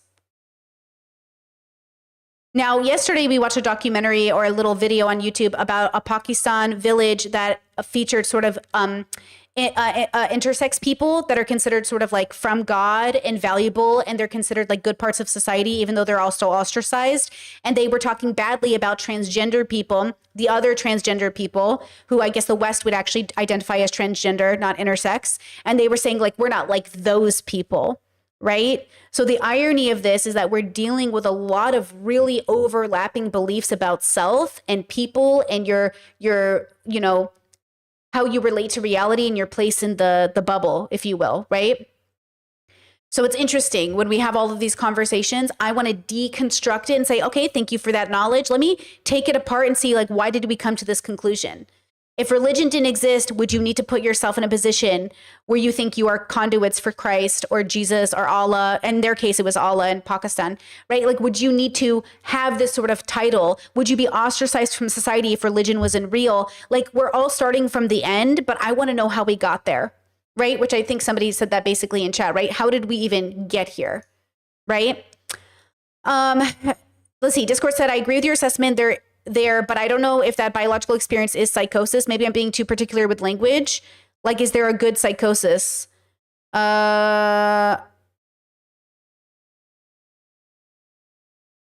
Okay, this is a quick ChatGPT search from Discord. Says, no, shamans do not typically experience psychosis in a clinical sense. While some early research suggested the link between shamanism and mental illness, the current understanding is that shamans' altered state of consciousness includes hallucinations and delusions, are culturally and intentionally induced as a part of their practice, not a symptom of a mental disorder. Okay, I see what you're saying. You're saying there's a difference between taking drugs and going into a drug-induced state versus a psychosis state. But what about like drug-induced psychosis? I guess like when they're taking the drugs, they're having hallucinations, he said they're having hallucinations before the drugs. He's saying people at a young age will hear voices and their parents will say to them, so they're at least experiencing schizophrenia or hallucinations, auditory hallucinations. That's mental health. So if they take the mental health of the young person and turn them into a shaman, and the shaman takes drugs, we're still dealing with mental health, right? Because they're only a shaman because they originally hearing voices without drugs, right? Is that now, unless they're the 60-year-old who doesn't have a gift, but they're becoming a shaman? Is that what the difference is? Obviously, they're all different categories, and I agree with you guys. We're dealing with like 10 different categories of shaman, right? Are you a shaman because you've been hearing voices since you were a kid with no drugs? Or are you a shaman because you hear voices when you do drugs, right? Chet says, do you think men tend to romanticize the past more than women? I've talked with my partner about this, and the barrier for me is around rights. And he says I'm making it too political, but like, yeah, of course. Yeah, to some extent, right? Right? Like to some extent, for sure. I think when I romanticize about sort of like a past that could exist, I can't think of one that's rooted in reality. I only think of Avatar: The Last Airbender, how I'd love to be a bender in Avatar's timeline, but not in Korra's, because Korra is too modernized. But that's no reality I could never want to go back. Not unless I was able to go back as a ghost and just see the world, but not interact with it, right? Discord said, wait, maybe I got to take a step back. Do you think altered states of consciousness are valid? I think what we're seeing is the effects of an altered state of consciousness, but how to express it itself can be negative or positive or more grounded versus less grounded. What do you define as an altered state of consciousness? Like, what does that mean? Because altered state of consciousness has a lot of baggage associated with that, right? Like so much baggage is associated with that. An altered state of consciousness, like what's doing the altering? What's the altered part? What does that mean? I think it's a good question. I just don't know what you mean by it, right? Yeah, because like I've done drugs, I've meditated, I've experienced, but I know what is me and I know what is the experience I'm having, right? Chat says, I think that's what we're kind of trying to define. Yeah, I mean, define it. So personally, I think there's a grounded reality, and I think that reality can engage with things that feel magical but are just reality. I think there are states of being in which you're a biological experience with a disability in which you will want to fix the disability or understand how it's altering your state of being. So if your brain is misfiring, if you're hearing very intrusive thoughts that tell you to kill yourself because you're a god, I'm going to say that is not a good state of consciousness and being. I'm going to say that's an altered state of being that needs to be fixed, because you shouldn't be out here killing yourself because your brain is misfiring, right? If your brain is also misfiring for you not to kill yourself, but to think you're a gift from God, and then you have the right to people's bodies and their agency, that's also bad, right? I think the dilemma here is like, is your relationship with your brain in your control? Are you making a decision by using language to control people, right? When we watched the documentary, the Pray documentary about the LDS, the Mormons, the cult leader didn't seem to be crazy. He seemed to be Machiavellian. He seemed to make a decision to say he was a conduit for Christ or for God, and that he was God on earth, not because he believed it, but because he knew his followers would believe it. So he took advantage of them.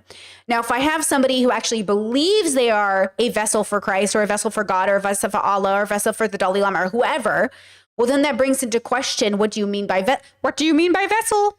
What do you mean by God? Okay, here we go with Peterson all over again. What do you mean by vessel? What do you mean for God?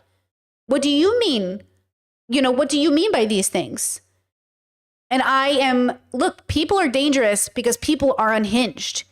People are dangerous because you can't speak to them, right? People are scary because they aren't grounded.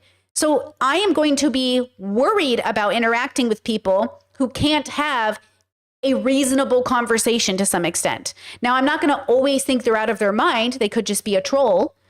But I think it's reasonable to be cautious around people that are engaging with a different sense of reality that gives them or makes them feel entitled to interacting with you or other parts of reality in a way that works for them, but not for others. And it comes at the expense of others, right?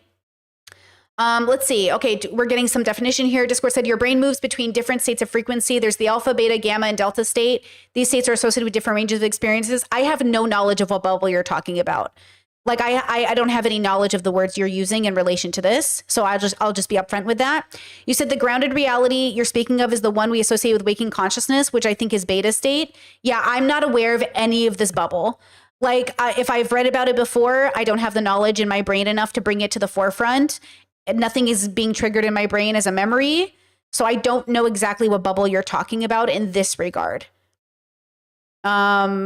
So I'm a little confused. Like when I'm dreaming and I'm lucid dreaming, I know they're dreams. Some people say, well, how do you know they're not memories? Or how do you know you're not in a different dimension? Well, because I know what dreaming is, right? Chat says meditation, hypnosis, sleep, all those are brain frequency states, brain science. Okay, yeah, I don't know about this. This is not my area, guys. So this is a big part. A part of it is I don't know about this. Yeah.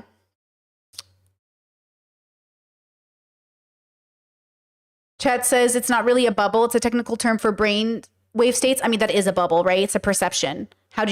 Bubbles are just perceptions of knowledge, guys. Bubbles are a belief or a knowledge. Like it's all a bubble. That's what bubbles are.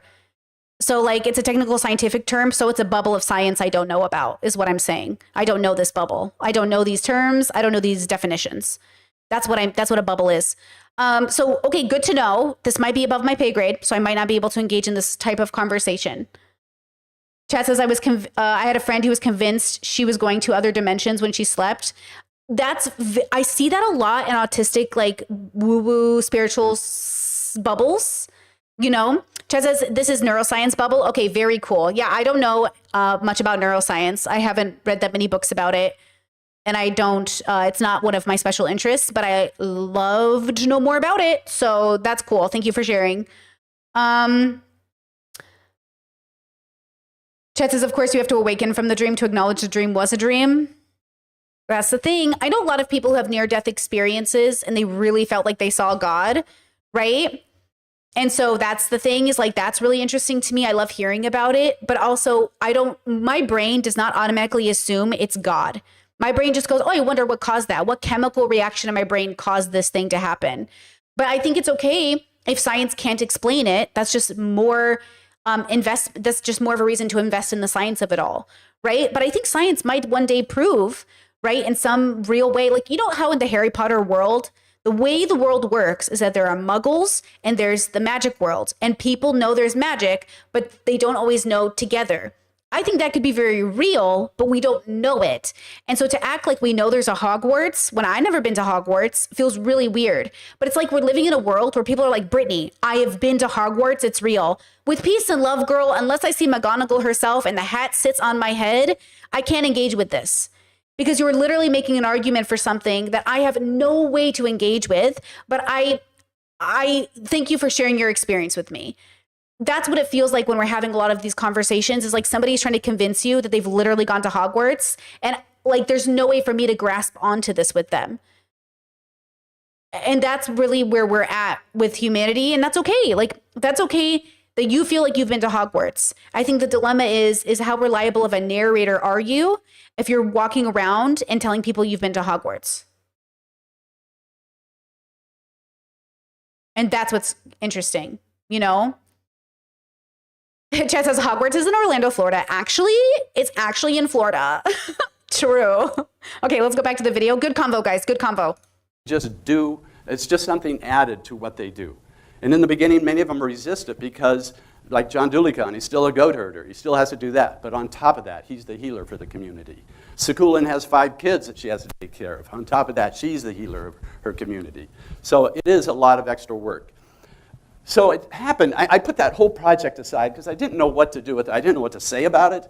I felt I was getting in over my head into this world of consciousness and spirits and all this. But a year and a half ago, I met a young kid who had one of these psychological breaks. I just want to introduce you to him. Okay, hold on. Discord, you said, I was wondering if this is the case, if it's a form of health care to reduce symptoms. Well, I will say meditation has shown to be very healthy for people. That philosophical work, introspection has great effects on the brain. Like it's super good for us to meditate. It's super good for us to eat healthy. It's super good for us to exercise. Like it is super good as a biological creature to engage in sort of meditative spiritual practices. It's why religious people think they're like the least depressed people, even though a lot of them aren't getting diagnosed with depression. They're just denying they're depressed.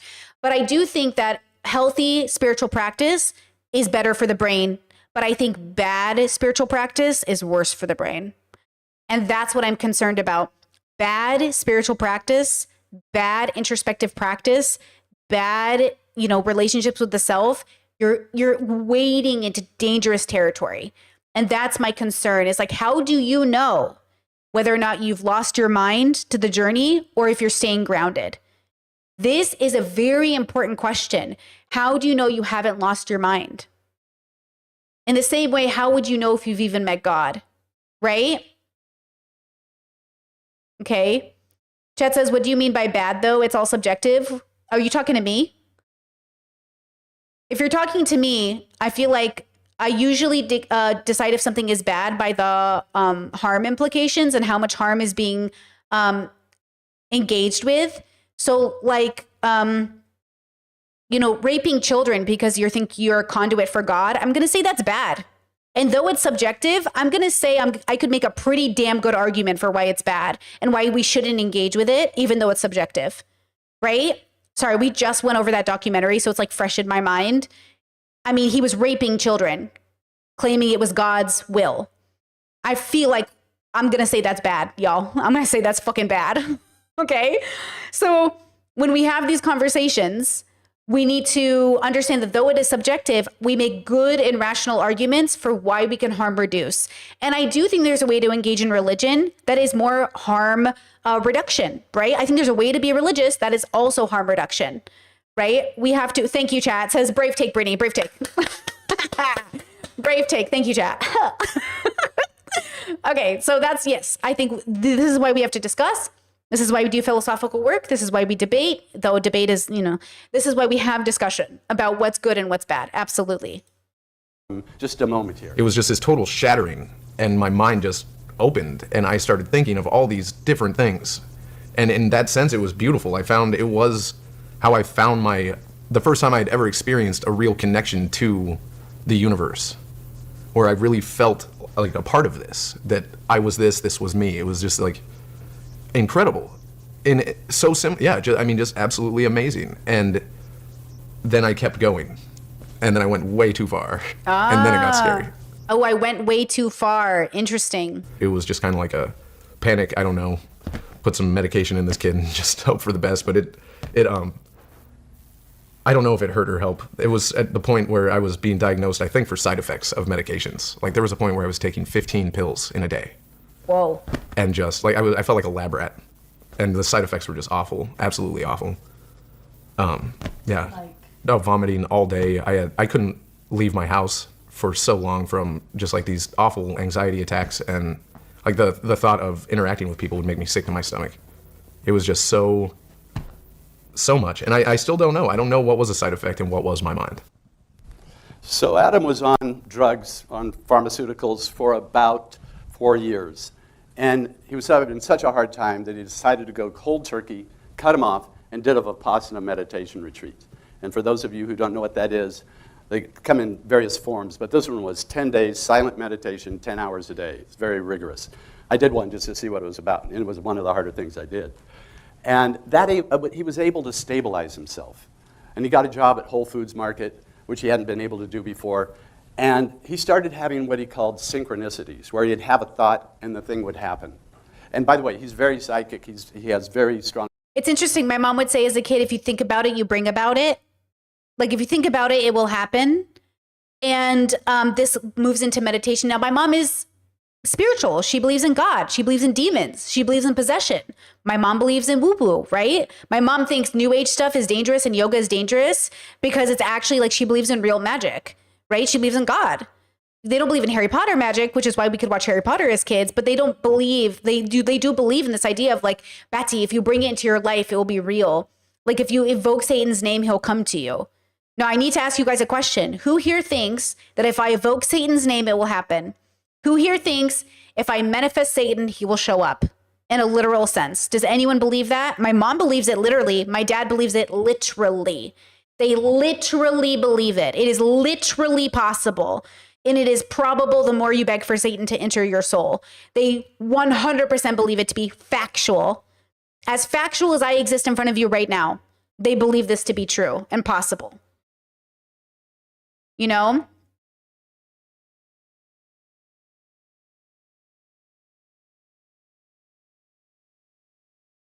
Chet says that was an early OCD intrusive thought of mine.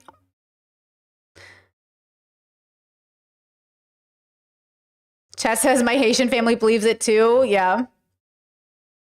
Same idea as manifesting, in my opinion. Manifesting or truly wanting something encourages your brain to work harder for that goal. That's why manifesting without action will never happen. True. Which, you know, again, that's why I say groundedness, right?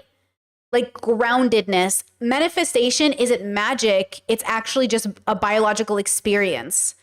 That our biological experience allows us to think thoughts into reality, but your thoughts aren't magical. They're just the reality of that biological experience. Now, if like, okay, and again, I know this is really strange because like people think that if anything happens outside of like what feels real, then it must be not real. It must be more than real. Everything that happens is real. That is real. And realness is what we're really arguing. How do I know something is real? Right? What do I mean something is like, what does it mean? Now, for people who look at Christianity as a sort of a philosophical storytelling to learn from, Satan can manifest itself into negativity, but for some Catholics, it's a reality. Like if you've seen possession, people talking. Now, I also see TikToks that are my favorite where it's like, hey, in church, when I was speaking in tongues, I need y'all to know I made that up. Because so many people who have come out of religion have reported that they just made it up. That they really wanted to be accepted into the tribe. They like, how many people who are saying they hear voices in these tribes are not actually hearing voices? Humans are liars. They lie. They lie for attention. Oh, you want to be special in our tribe? Tell us you hear voices and we'll make you a shaman. Do you know what I'm saying? How many? I'm just saying. So for me, are you even hearing voices to begin with? What if you're just lying? I don't know that you're hearing voices. How am I supposed to qualify that? How am I supposed to confirm you're hearing voices? Right? So there's all of these questions. That's why I say we need to ground our deconstruction. We need to be open to what is true, right? We just watched the movie Heretic on the Discord and dissected it. And in the movie, it's basically a man trying to convince two hostages that they're experiencing a miracle. And of course, there's an answer behind the miracle, but what they have to do is figure out how they're experiencing this miracle. And there's always a reason. Even if miracles are real, there will be an explanation. Even if magic is real, there will be an explanation. Everything that is true has an explanation. That's how I ground myself in the most reality. Okay, whatever I'm experiencing has an explanation. What's the explanation? Even if God is standing in front of me, there is an explanation. Let's figure it out. Right? And that's what I'm trying to say about grounded reality. Grounded reality has an explanation. So even if it's something we never thought could be true, even if aliens came down from the universe and spoke to us, there would be an explanation for their existence. Just like there should be an explanation for ours. But because we even disagree on our own explanation for our own reality, it's confusing, right?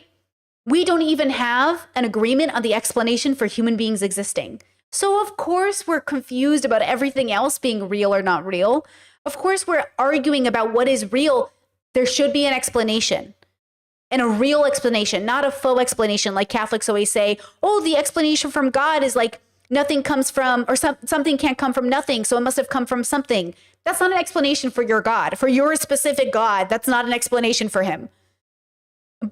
But okay, an actual grounded explanation will have evidence and proof in a reality-based, experience. So yes, okay. So when I say I'm open to magic, I'm open to anything that's true. I'm open to anything with a clear explanation that has an ability to be deconstructed and put together back again, and it makes sense. That's it. That's why I'm open to whatever is true, because I don't get to decide what's objectively true. It just is true, and I get to discover it. Okay, let's go back to the video. Healing potentials, but he has no confidence in what's happening to him. There's no one that's been able to conceptualize it for him. Anyway, he had these, and he decided he needed to go back and... Also, pause. I just want to point out that it is nice that in certain places around the world, hearing voices makes you a shaman instead of the West, where it puts you into a mental institution. and you get dubbed with hysteria or borderline, or you know what I'm saying? Like, it is scary the way we take people off the streets and put them in facilities because we don't want to deal with them. And it's beautiful that in places of the world, instead of doing that, they give them a purpose. And we certainly all need a purpose. Do another Vipassana. Well, they learned that he had this history of mental illness, and they sent him home. So the one avenue that he could have gotten relief from cut him off because of the stigma of his mental illness. So Adam isn't alone in this, by the way. Here's in having bipolar, schizophrenia, depression, any of these heavy psychological episodes.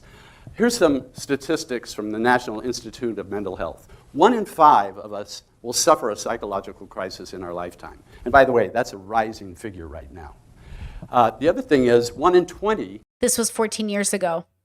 So all the conservatives that are like, wow, no wonder women are so unhappy. It's feminism. Wow, there's more trans people than ever. Wow, depression's on the rise. Yeah, bro. We are having a bad relationship with self.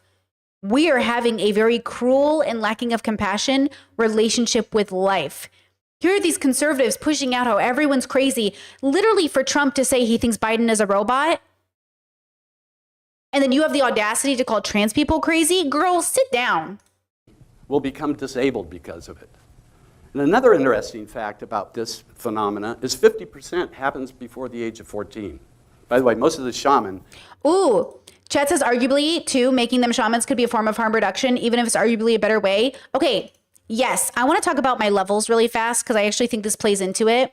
And this isn't for everybody. Okay, when we look at bubbles, okay, we all exist in, no, actually, some of you like different ways of explaining it. So I'll figure out. No. How should I do this? Which way should I explain it? Okay, I'll explain it like this. Okay. No. Hold on. Okay.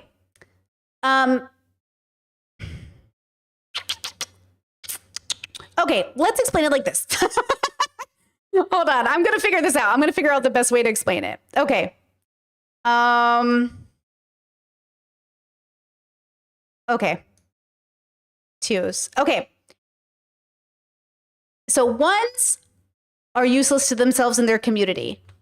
Okay. This has nothing to do with mental health or anything, so we're going to ignore them.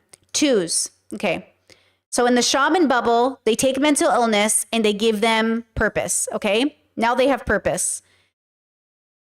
That doesn't mean this is the end of the road. There's still more to know about life and existence and objectivity, but that doesn't mean they have to go to 5. They can stay a 2 who calls themselves a shaman instead of deconstructing their shamanness and to know what it is actually called, which might actually just be a mental illness they can cure or have a better relationship with. But maybe a form of harm reduction is actually to stay in this 2 bubble. I actually think most people are 2s, okay? Because most people exist in this 2 bubble, right? And there's different levels to the 2 bubble, right? There's A, B, and C, okay?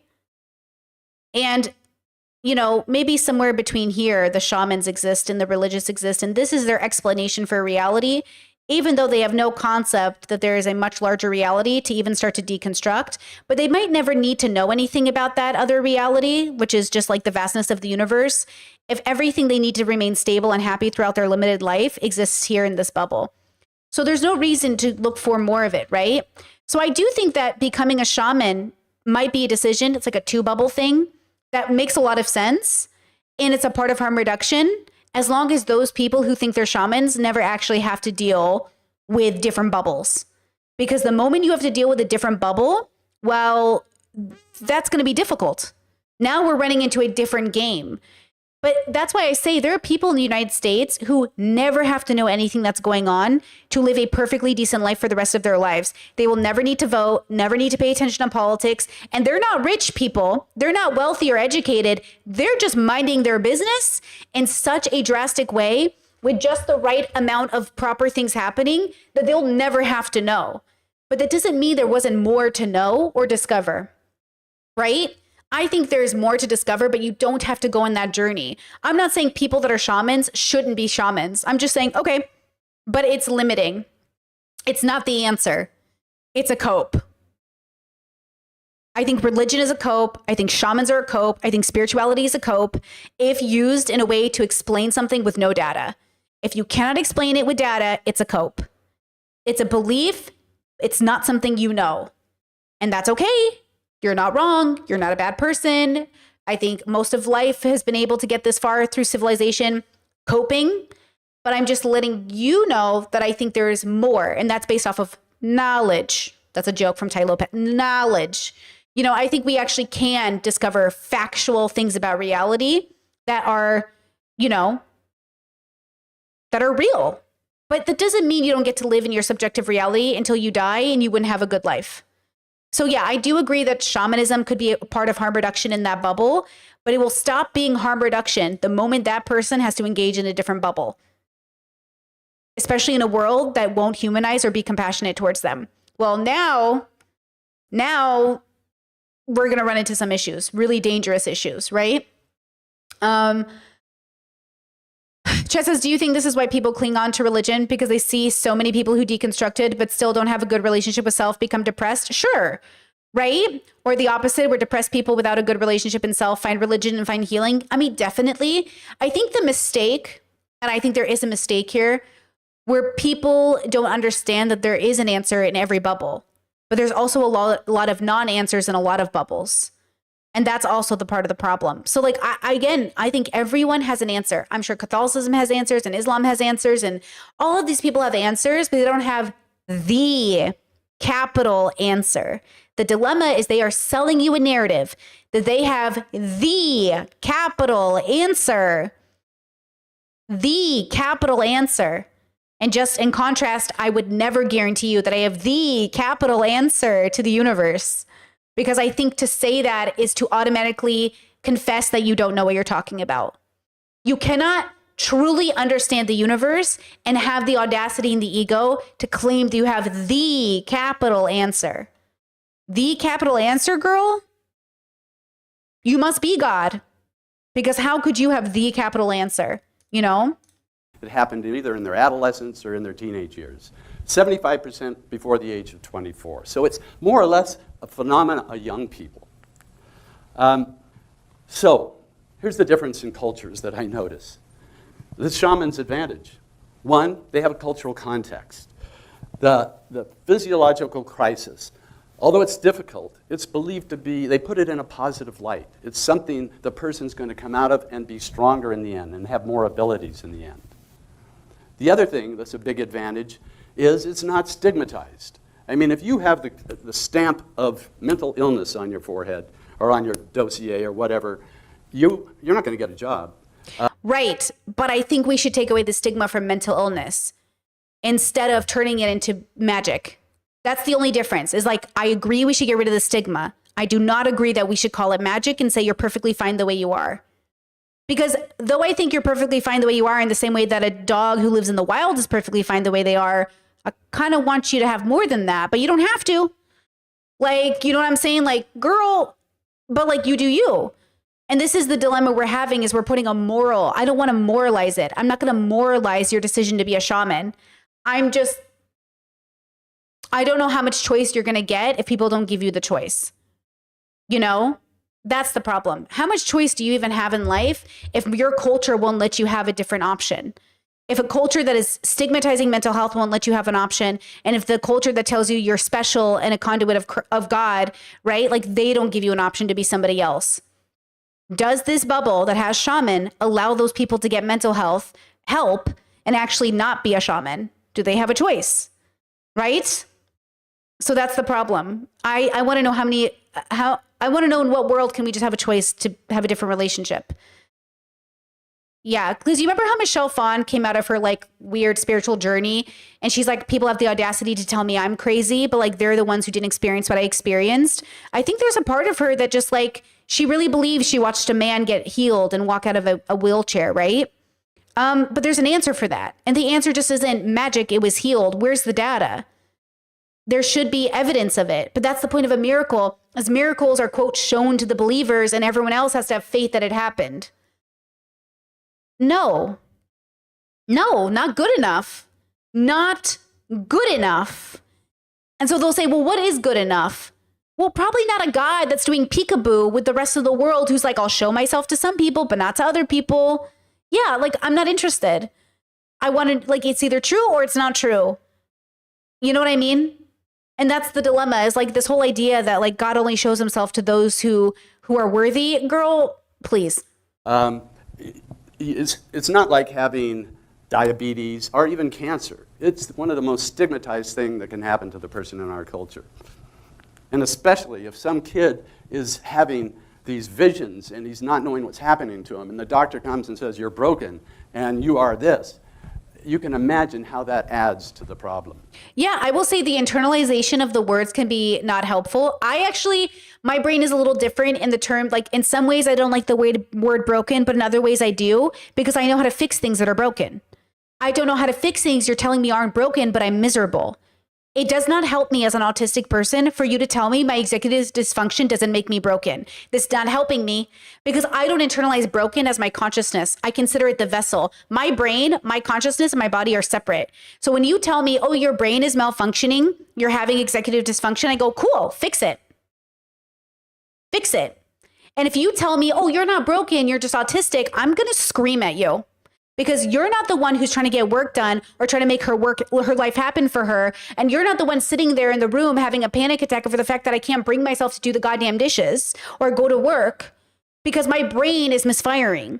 So, when I have an explanation for why my brain is misfiring, now I'm allowed to not make it about me. See, when you tell me this is just who you are, it's beautiful. Now you're telling me that I can't get better. And I need to get better. Now, this is a language issue. Not everybody will feel the same way. That's okay. That's valid. For me, I am trying to give language to my brain to say, it's not you, Brittany, it's your autism. Now, some people feel like they are their autism. I don't feel this way. But that's okay if you do. I don't feel this way. I do not think I am my autism. Which is why some people, and this is the problem, want to cure the autism part because they think you're also not your autism.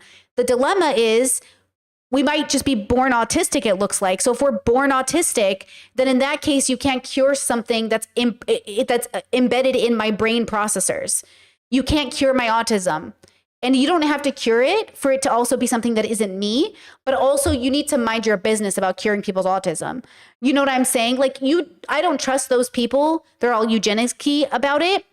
But I also don't trust those people that are like, there's nothing wrong with you being disabled. Well, there's nothing morally wrong with me being disabled, but there's something functionally wrong with me being disabled. I'm unable to engage in life the way I used to. That's sad. But that's also something we can learn to make peace with, right? It's a journey. We can make peace with the changes that come in our life, like becoming disabled eventually in life, right? So, okay. So the other thing they have an advantage of, they have a mentor. They have somebody that's been through this process that can take and hold their hand and say, listen, I know what this is all about, and this is how you manage it. And the third thing that's a huge advantage is they have a community that buys into what they've gone through. And not only that, they have an outlet for their talents. And many of these people have specific talents that the normal person doesn't have. So that's what is an advantage if you're in one of these indigenous communities. I don't know if you heard the recent TED Talk by a woman by the name of Eleanor Longden. Has anybody heard that one? It went viral. She did it a couple of months ago. This is a young woman. When she went to college, she started hearing voices. And she said, my nightmare began when I told my roommate I was hearing voices. The roommate said, you better see a doctor. So she went and saw the doctor. The doctor said, you better see a psychiatrist. She went to see the psychiatrist. The psychiatrist gave her the label, schizophrenia, put her on medications. By the way, these medications suppress the symptoms. They don't get at the root problem. And she said, from that point on, she just spiraled down. You ought to listen to her video on how she brought herself out of that. And she eventually got to the point where she said, I realized that those voices were helping me resolve this old childhood trauma of sexual molestation. But it took her and a couple of friends that believed in her to get her out of that hole that she had gone down in because of that stigma. So if you do have... I mean, I think this is true that modern medicine, it's not one is better than the other. They're both bad and they're both great. But both have flaws, both have good things. And this idea of like which one is better, why are we picking and choosing? That's the dilemma with everyone's brains. Why are you picking and choosing? Pick the good from both and get rid of the bad in both. Okay? That's it. That's the answer. And so we don't even know. That's what I'm saying. We don't even know. Half the reason I learn every day why hallucinations show up in people's brains, and I didn't even know that before. We are still learning. And this idea of like, throw the baby out with the bathwater, girl, keep the baby, throw out the bathwater. You know, we're still discovering. We don't know. And it's like this arrogance that we know. RFK Jr. to say before the data has been computed that he knows why that autism is bad or that there's a cure for autism, for him to make a declarative statement when he says he's still doing the research and then he just pushed back the reveal date. He said by September we'll know. And now he's like, got to push it back. Why do we do this? As a species, why do we get up here? Right? Why do we get up here and say, I know what the answer is, but I'm still in the middle of researching it? Well, then you don't know what the answer is. And so again, I'm so lucky. I probably had one of the most exceptional experiences with therapists and medical professionals, and I don't know if I was just lucky or if I was just in a progressive state or if it was just my personality or if it was just like the universe having my back. I don't know. But I always was lucky that the people who were taking care of my mental health or my physical health listened to me. And listen, to be fair, I have fired a few people because I was like, you're not listening to me. Next. And this is the greatest tool I want to give you. I appear grounded. I know not to appear crazy. I know that when I go for, appointments and I'm feeling very overwhelmed and my brain is screaming over the overstimulation, I know not to actually exhibit it outside. I have the skill, the ability to say, like, I know you want to freak out. I know you want to pull your hair out because you're so overwhelmed with the lighting and the sounds and the people. You need to not do this in public. You need to take a deep breath because these people will not understand it. And to be fair to them, how could they understand it? Because we live in a world where a man could stab you on the street and hurt you and was exhibiting bad behavior. And they'll say, how did you not see it coming? Who am I to tell people not to be cautious of me if I'm having a meltdown in public? And at the same time, how great would it be to live in a world where when a person is going crazy, you have the ability to stay calm before they stab somebody? Like, how great is it to live? And I've been in those situations. I've been in a situation where I see somebody having a meltdown. I'm like, it's just a meltdown, relax. I don't want to jump the gun and assume somebody is dangerous, but I also want to create an open with boundaries relationship with it. Hold on, this person's kind of having a moment. I'm going to remove this person. I'm going to block this person. I'm going to say open with boundaries with this person, but I'm not going to jump the gun and assume that they're dangerous, but they are acting inconsiderate and ungrounded. And when you're ungrounded, you now become a threat because now people don't know how to interact with you. You have to be grounded enough to allow people a chance to understand that you're safe. And if you can't give that to them, then I think something's wrong. Something is wrong with you if you cannot ground yourself enough to communicate with people that you're safe.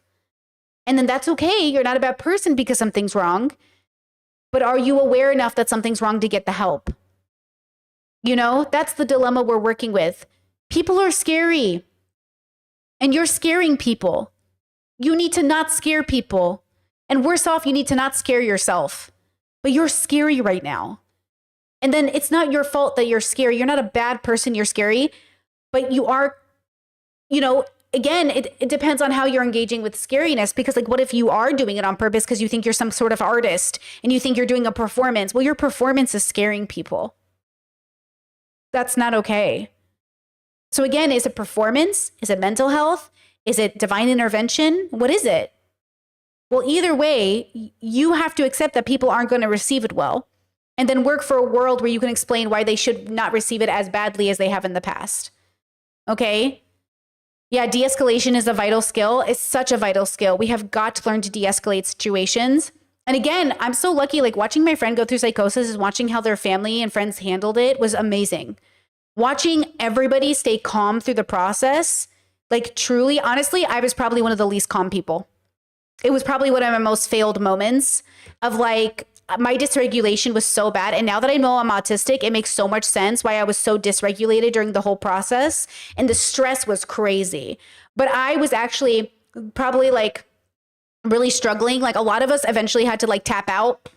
We were I'm tapping out. It's a lot. We need professionals. And a big part of it was because it was truly a mental health. like truly mental health. It was a devastating experience. And I'm so glad my friend is out of it. They are functional, they are working, they are vibing, they are thriving, they're doing all the things. But it took medical intervention. And by the way, under psychosis, they claimed to found God. And so they wanted to be more religious. And everyone was like, but you're not religious. And they were like, I want to be more religious. And then after they came out of psychosis, they were like, oh yeah, that was psychosis. I'm not religious. So do you know what I'm saying? You know? Chet says, do you think there's a link between autistic burnout and a psychological break? Not that I'm aware of. I feel like burnout is just like, you don't have the gas in the car to make it go, but that doesn't mean the car is totaled. So psychological break feels like you totaled your car and then you have to take it to the shop and see if it can be repaired. When I have autistic burnout, I'm just out of gas. I'm not totaled. You know, I'm just sitting in the garage until we get more gas to fill it up so it can go. You know? That's how I think of it, at least. There are probably people who have autistic burnout plus a psychological break, but I've never experienced a psychological break because of and a psychological break to me doesn't mean like a psychological break means a break from reality, a break from your groundedness, which I feel like is very different, right? I'm not sure if that's what you mean, because like disassociation as an example isn't a psychological break. Like to me, what I learned as a psychological break means like a snap in reality, like a break in grounding yourself. When I've experienced disassociation, I didn't have a break from reality. You know what I mean? I knew what was happening. I was just vibing in the back of my head, right? Chad says, so you mean a psychotic break? Well, I don't know. They said a psychological break. I don't know what they mean. I don't know what any of these words might mean to different people, right? Chad says, well, if you try to force the car to run when it's out of gas, funny things can happen following the metaphor. Exactly. Yes, they can, girl. Yes, they can. Let me tell you. Have one of these issues. If one of us does have one of these issues, we go to somebody. The common method of treatment is to suppress the symptoms with pharmaceuticals. So with Adam, we've been following Oh, good example. Hold on. Chet said some disassociation can be a break from reality, like depersonalization or derealization. Great examples. Great examples. And so I've been posting this on our blog over the last year and a half, how he's doing and what's going on. By the way, he's homeless now, like so many end up. And we've started interviewing professionals that take a whole different approach to this problem. And in fact, some of the psychiatrists... Ooh, he called it a problem, though. See the difference when you call it a problem and when you don't? It is a problem, and you fix problems. That's the dilemma. When we call it a problem, we're indicating it shouldn't be this way. So then which way should it be? Versus in other bubbles, they're saying there is no problem. You're just making it out to be a problem. Isn't it, though? Is it, though? Is it a problem? It's subjective. It's specific. It's case by case. It's contextual. Psychologists we've interviewed, and we're posting them as well, like to label many of these instances, not all of them, but many of them, as spiritual emergencies. And they believe, just like I do now, if you hold these people, if you don't stigmatize them, if you don't scare them with a label and tell them they're broken, and if you give them a No, chat. Let's play with this metaphor. You said running low on fumes and being burnt out requires a repair shop trip, a break to reground and recharge. No. I would say, tell me what you think, that running low on fumes and being burnt out requires a wash, a shine, a wax, a vacuum job, a take your car to get spoiled, girl. Take your car to get spoiled so it has a moment to like start all over again. That's how because a repair shop, right? A repair shop feels different to me. It means something's wrong versus broken. This is fun because I was in the comment sections of one of my videos. Somebody in the comment section tried to like call me out for something. I think they're misunderstanding me deeply, but that's okay. And I was trying to explain to them that like when I say I have no problems in my relationship and it's perfect, it's like my car is running perfect. If it had problems, I take it into the shop, right? To be repaired. And then sometimes the car can't be repaired and you get divorced. But I was trying to give them an example of like when someone says, how's the car running? You say perfectly. There are no problems. That's my relationship. It's perfect. No problems. But that doesn't mean that it might not need a repair, i.e. like couples counseling, right? And it's like kind of funny the way we all have different relationships with these words, but I love it either way. And I just thought it was funny. Place of support, that the psyche itself is self-healing. It will take them and it will eventually work out whatever is going on with them. Well, that's kind of DBT and CBT. If you're trying to say that you don't need necessarily medication, you need like a formalized, that's why DBT actually does take from Eastern philosophies, fun fact, and Buddhism and stuff. So like, if you know Marsha Linehan's work, DBT saved my life. I never took a pill. Not that I would be opposed to it, because I'm definitely possibly into ADHD medication, antidepressants for my fibro.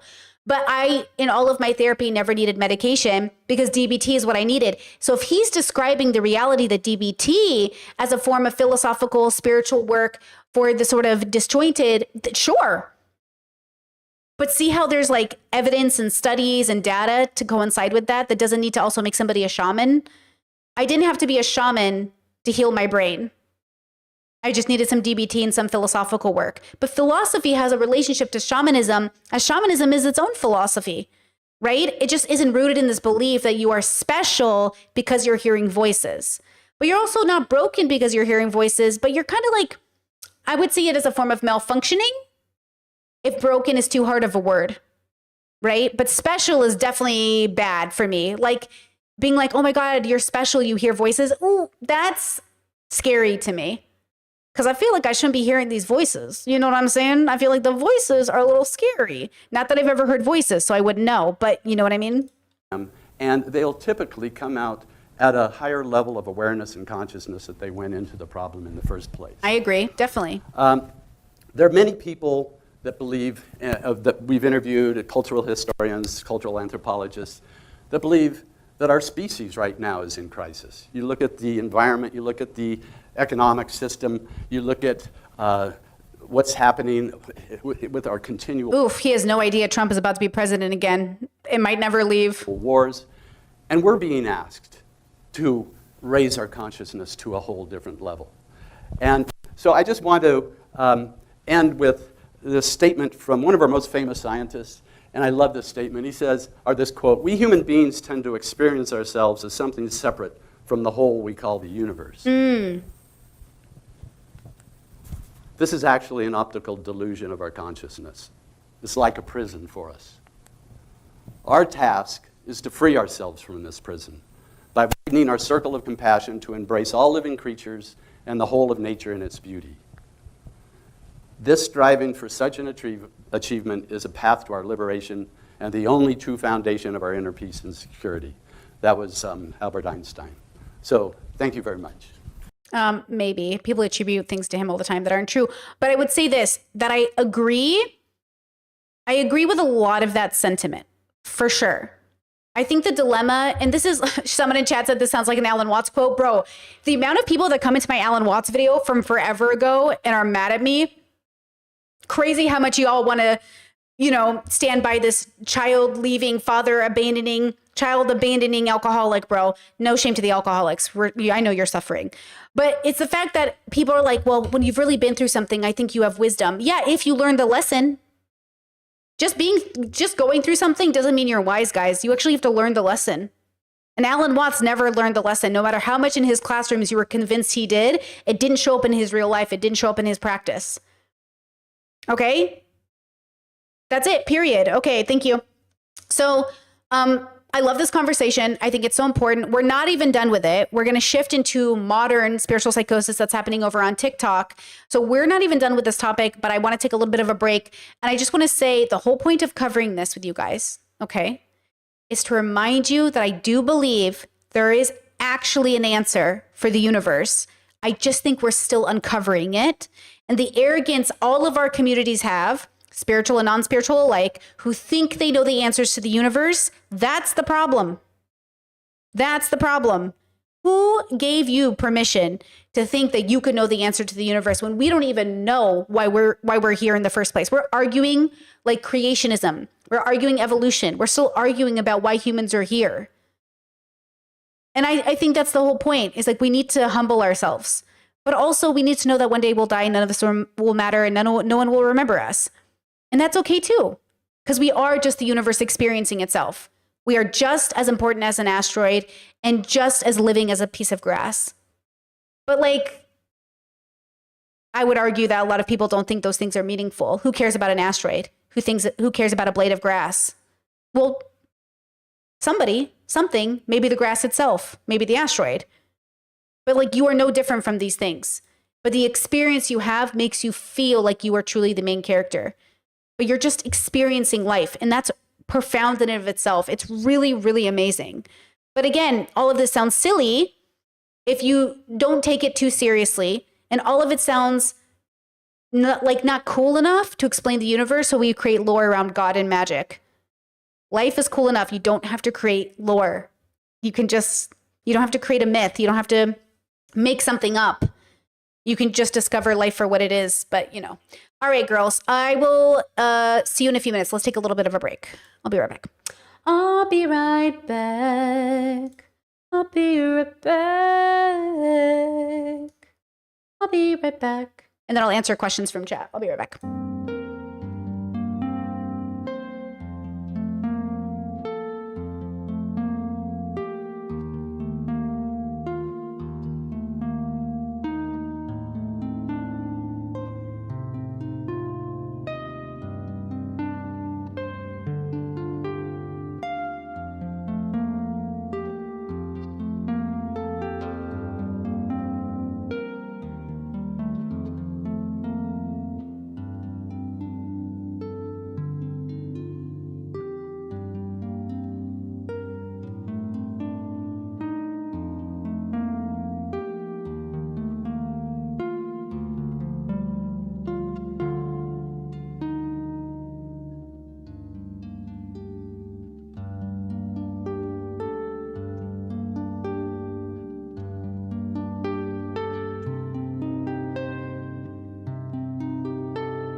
Okay.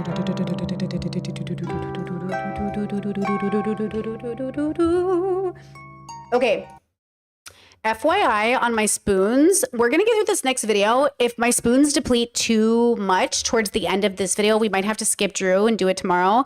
But let me share the video we just watched in the chat so you guys can go check this guy out if you like him.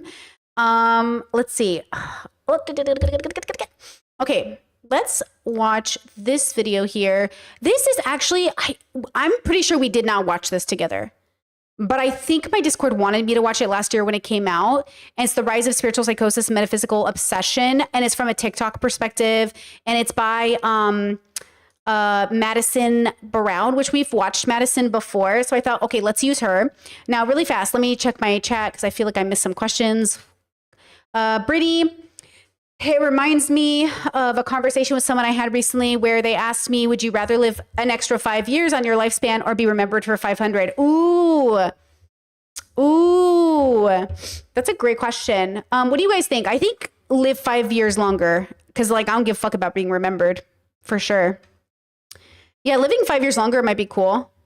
Unless that's the quality of that life will be bad. Then die early. I would like to die at the decline of the quality of my life. Something like that, you know? Let's see. Chat says it's interesting how someone can say the words but never embody them, but then someone can use the words as a tool. They can actually lead to the embodiment, right? Right? Chet says, I've been questioning a lot lately. How does one claim to be chosen or give themselves or accept the title of a shaman or a guru or some spiritual head? Makes any sense? I don't get it, bro. The ego really just out here convincing you, you know? It's why there's a lost art of humility. I'm telling you, we've lost the art of humility. We need to bring it back. It's hard though, especially, you know, humility looks like soft-spoken and considerate and slow talking. So you just know I'm not humble, but also, does it? Who knows? Okay, let's see. Did I miss anything? Let's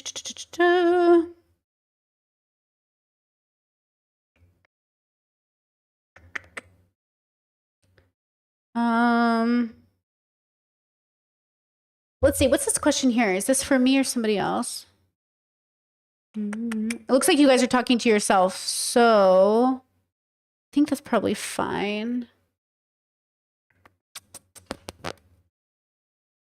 Is this one for me? You said, on another note, I feel society science is going through a meaning crisis. Many times I get asked how significant I think factor A is.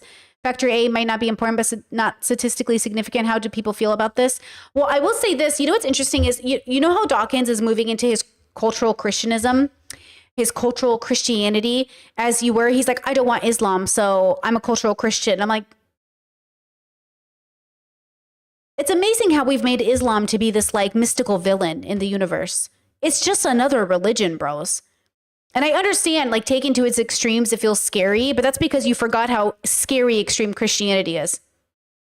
You have forgotten how scary extreme Christianity is. Let me give you a tidbit. Ooh, I saved this for you guys. You want a tidbit into extreme Christianity that's like not even as bad as other versions of it? Okay, hold on. I don't know if this is going to be loud or quiet, so just a heads up as I press play on this video. I'm not saying that your husband should slap you down, but if your husband slaps you down and you call the cops, you're evil. So this is Pastor Steve Anderson, who has a very popular belief within Christian fundamentalism that a woman should not call the cops on her husband, even if he's abusing her. She should not divorce him if he's abusing her. And this is John Anderson, Steve Anderson's son, talking about the first time he remembers his father beating his mother. And I remember it was Easter Sunday, and we were all standing out in the front yard dressed up, and I could hear it happening for the first time. And again, this is very popular in Christian fundamentalism and Christian nationalism. So they rely heavily on the Old Testament, which only allowed for a man to get divorced and could get divorced for any reason, leaving the woman impoverished most of the time. It was Jesus who changed the parameters of divorce to protect women. But Christian fundamentalists at a core level do not believe a woman should be able to vote.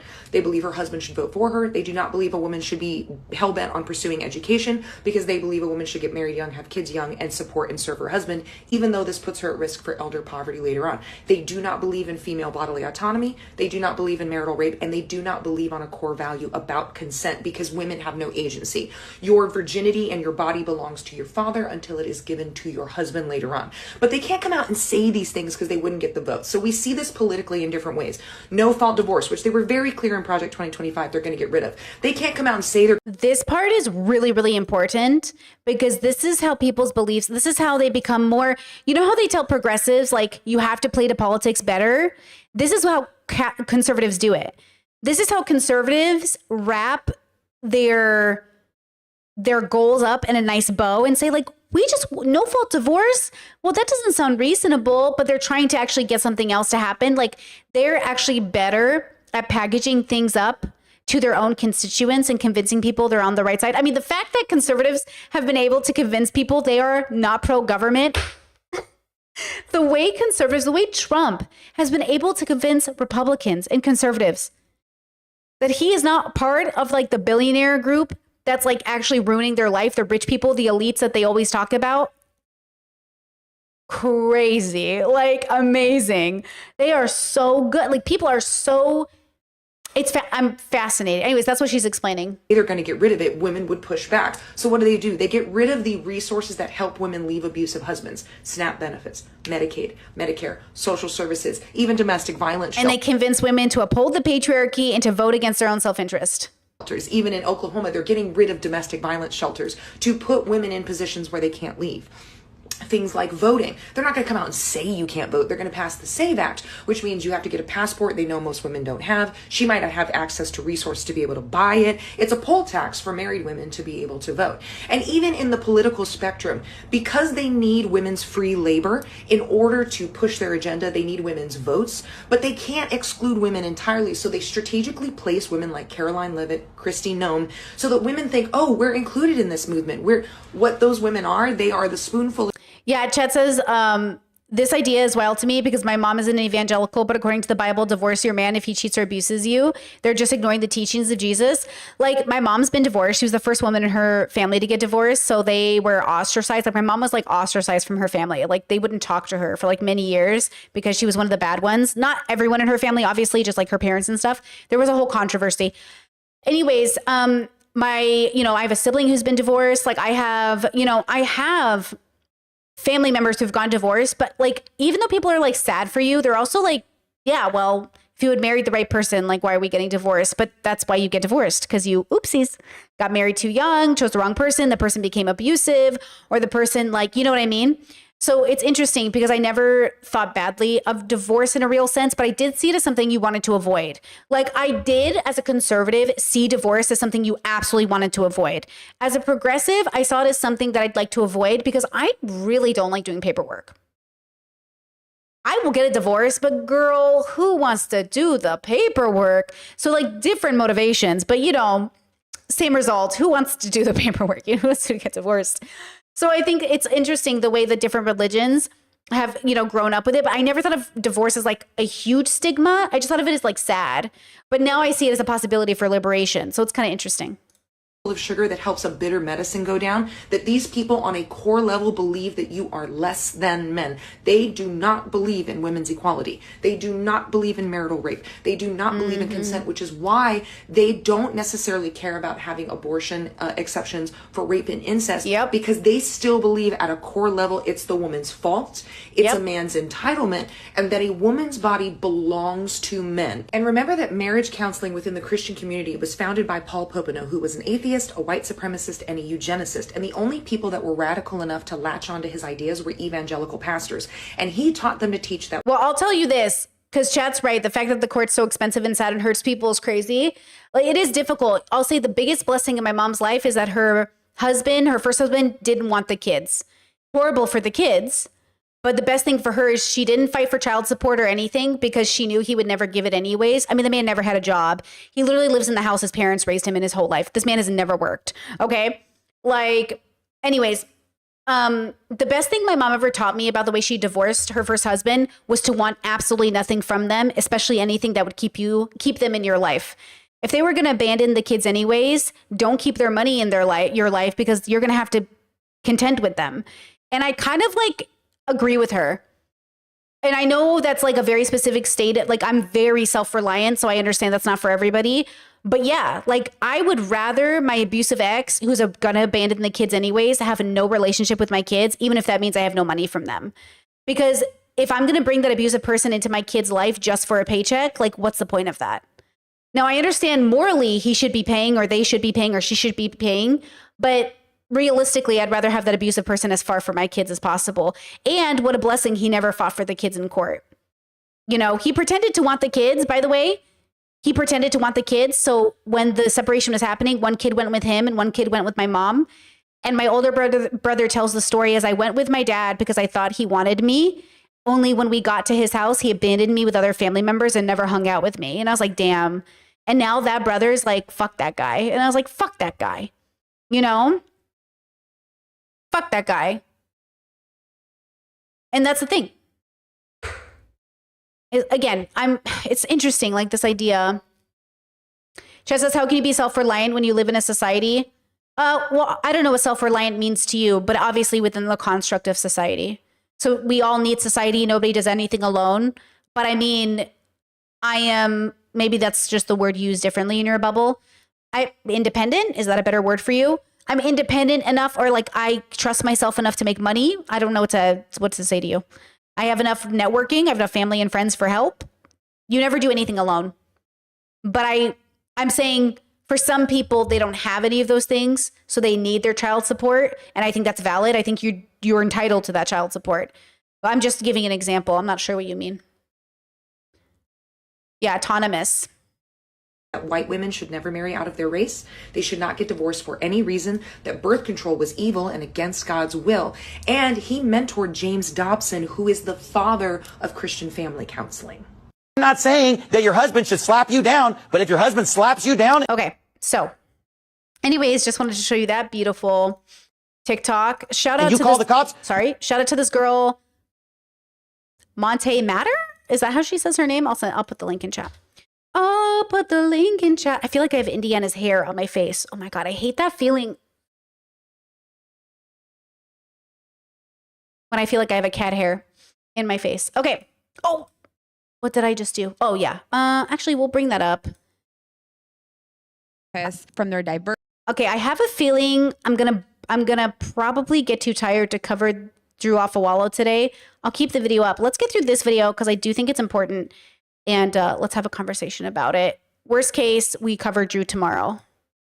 New Age spirituality has been kind of a trending thing within popular culture for the last couple of years How's the now. volume? And it seems to be showing its ugly side now more than ever. And I've been seeing some people online who are being, I guess you could say, diagnosed. I use the word loosely. No one's actually diagnosing anybody for real out here. But some people are being diagnosed with something called spiritual psychosis. New Age spirituality has become quite mainstream in the past few years, especially among millennials and Gen Z. The younger generations have rejected traditional organized religion due to its perceived restrictions, judgmental nature, and poor reputation when it comes to acceptance of others, bodily autonomy, especially for women, and reproductive rights.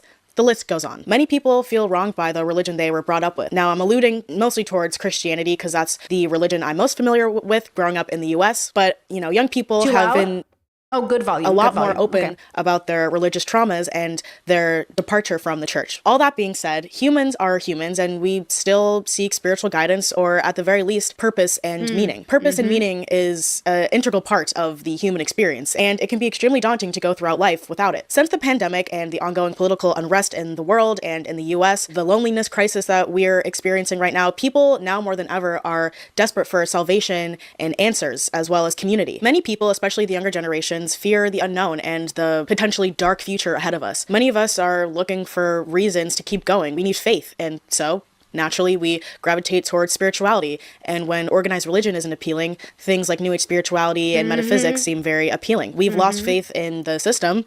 We can't just go to college and leave debt-free, buy a house, start a family like our parents, but maybe we can manifest abundance. Maybe we can buy the right money manifesting crystals, and with the insights of a tarot card reader, we can be led toward... Actually, somebody in my chat said this about Liz the Wizard, that it's frustrating to see spiritual people use spirituality to become rich. Girl, how does that not sound like evangelicals that are like, give me money. If I have a private jet, God gave it to me. Now, I don't think Liz is malicious in this way, but I think she's falling into a trap of these high level, high alpha. What is it called? High. What do they call themselves? Fuck, I'm like losing the high quality. What's the word they use, guys? High value woman bubble, where it's like, I'm high value, but I'm also like a spiritual, I don't know, being, give me money. It's like, yeah, no. Now, somebody said something about Liz and said, I bet Liz is going to end up with this guy still, or with somebody similar. And probably, actually, I hope not. But unless she breaks the cycle of that generational curse of the abuse she had with her dad and everything, like, she might repeat it because she's seeking love like everybody is, of course. And she shared a beautiful ultrasound photo of her baby, which is just so sweet, right? I'm so happy for her if she's happy. But it's like one of those things, right? Yeah, like using spirituality to become a millionaire is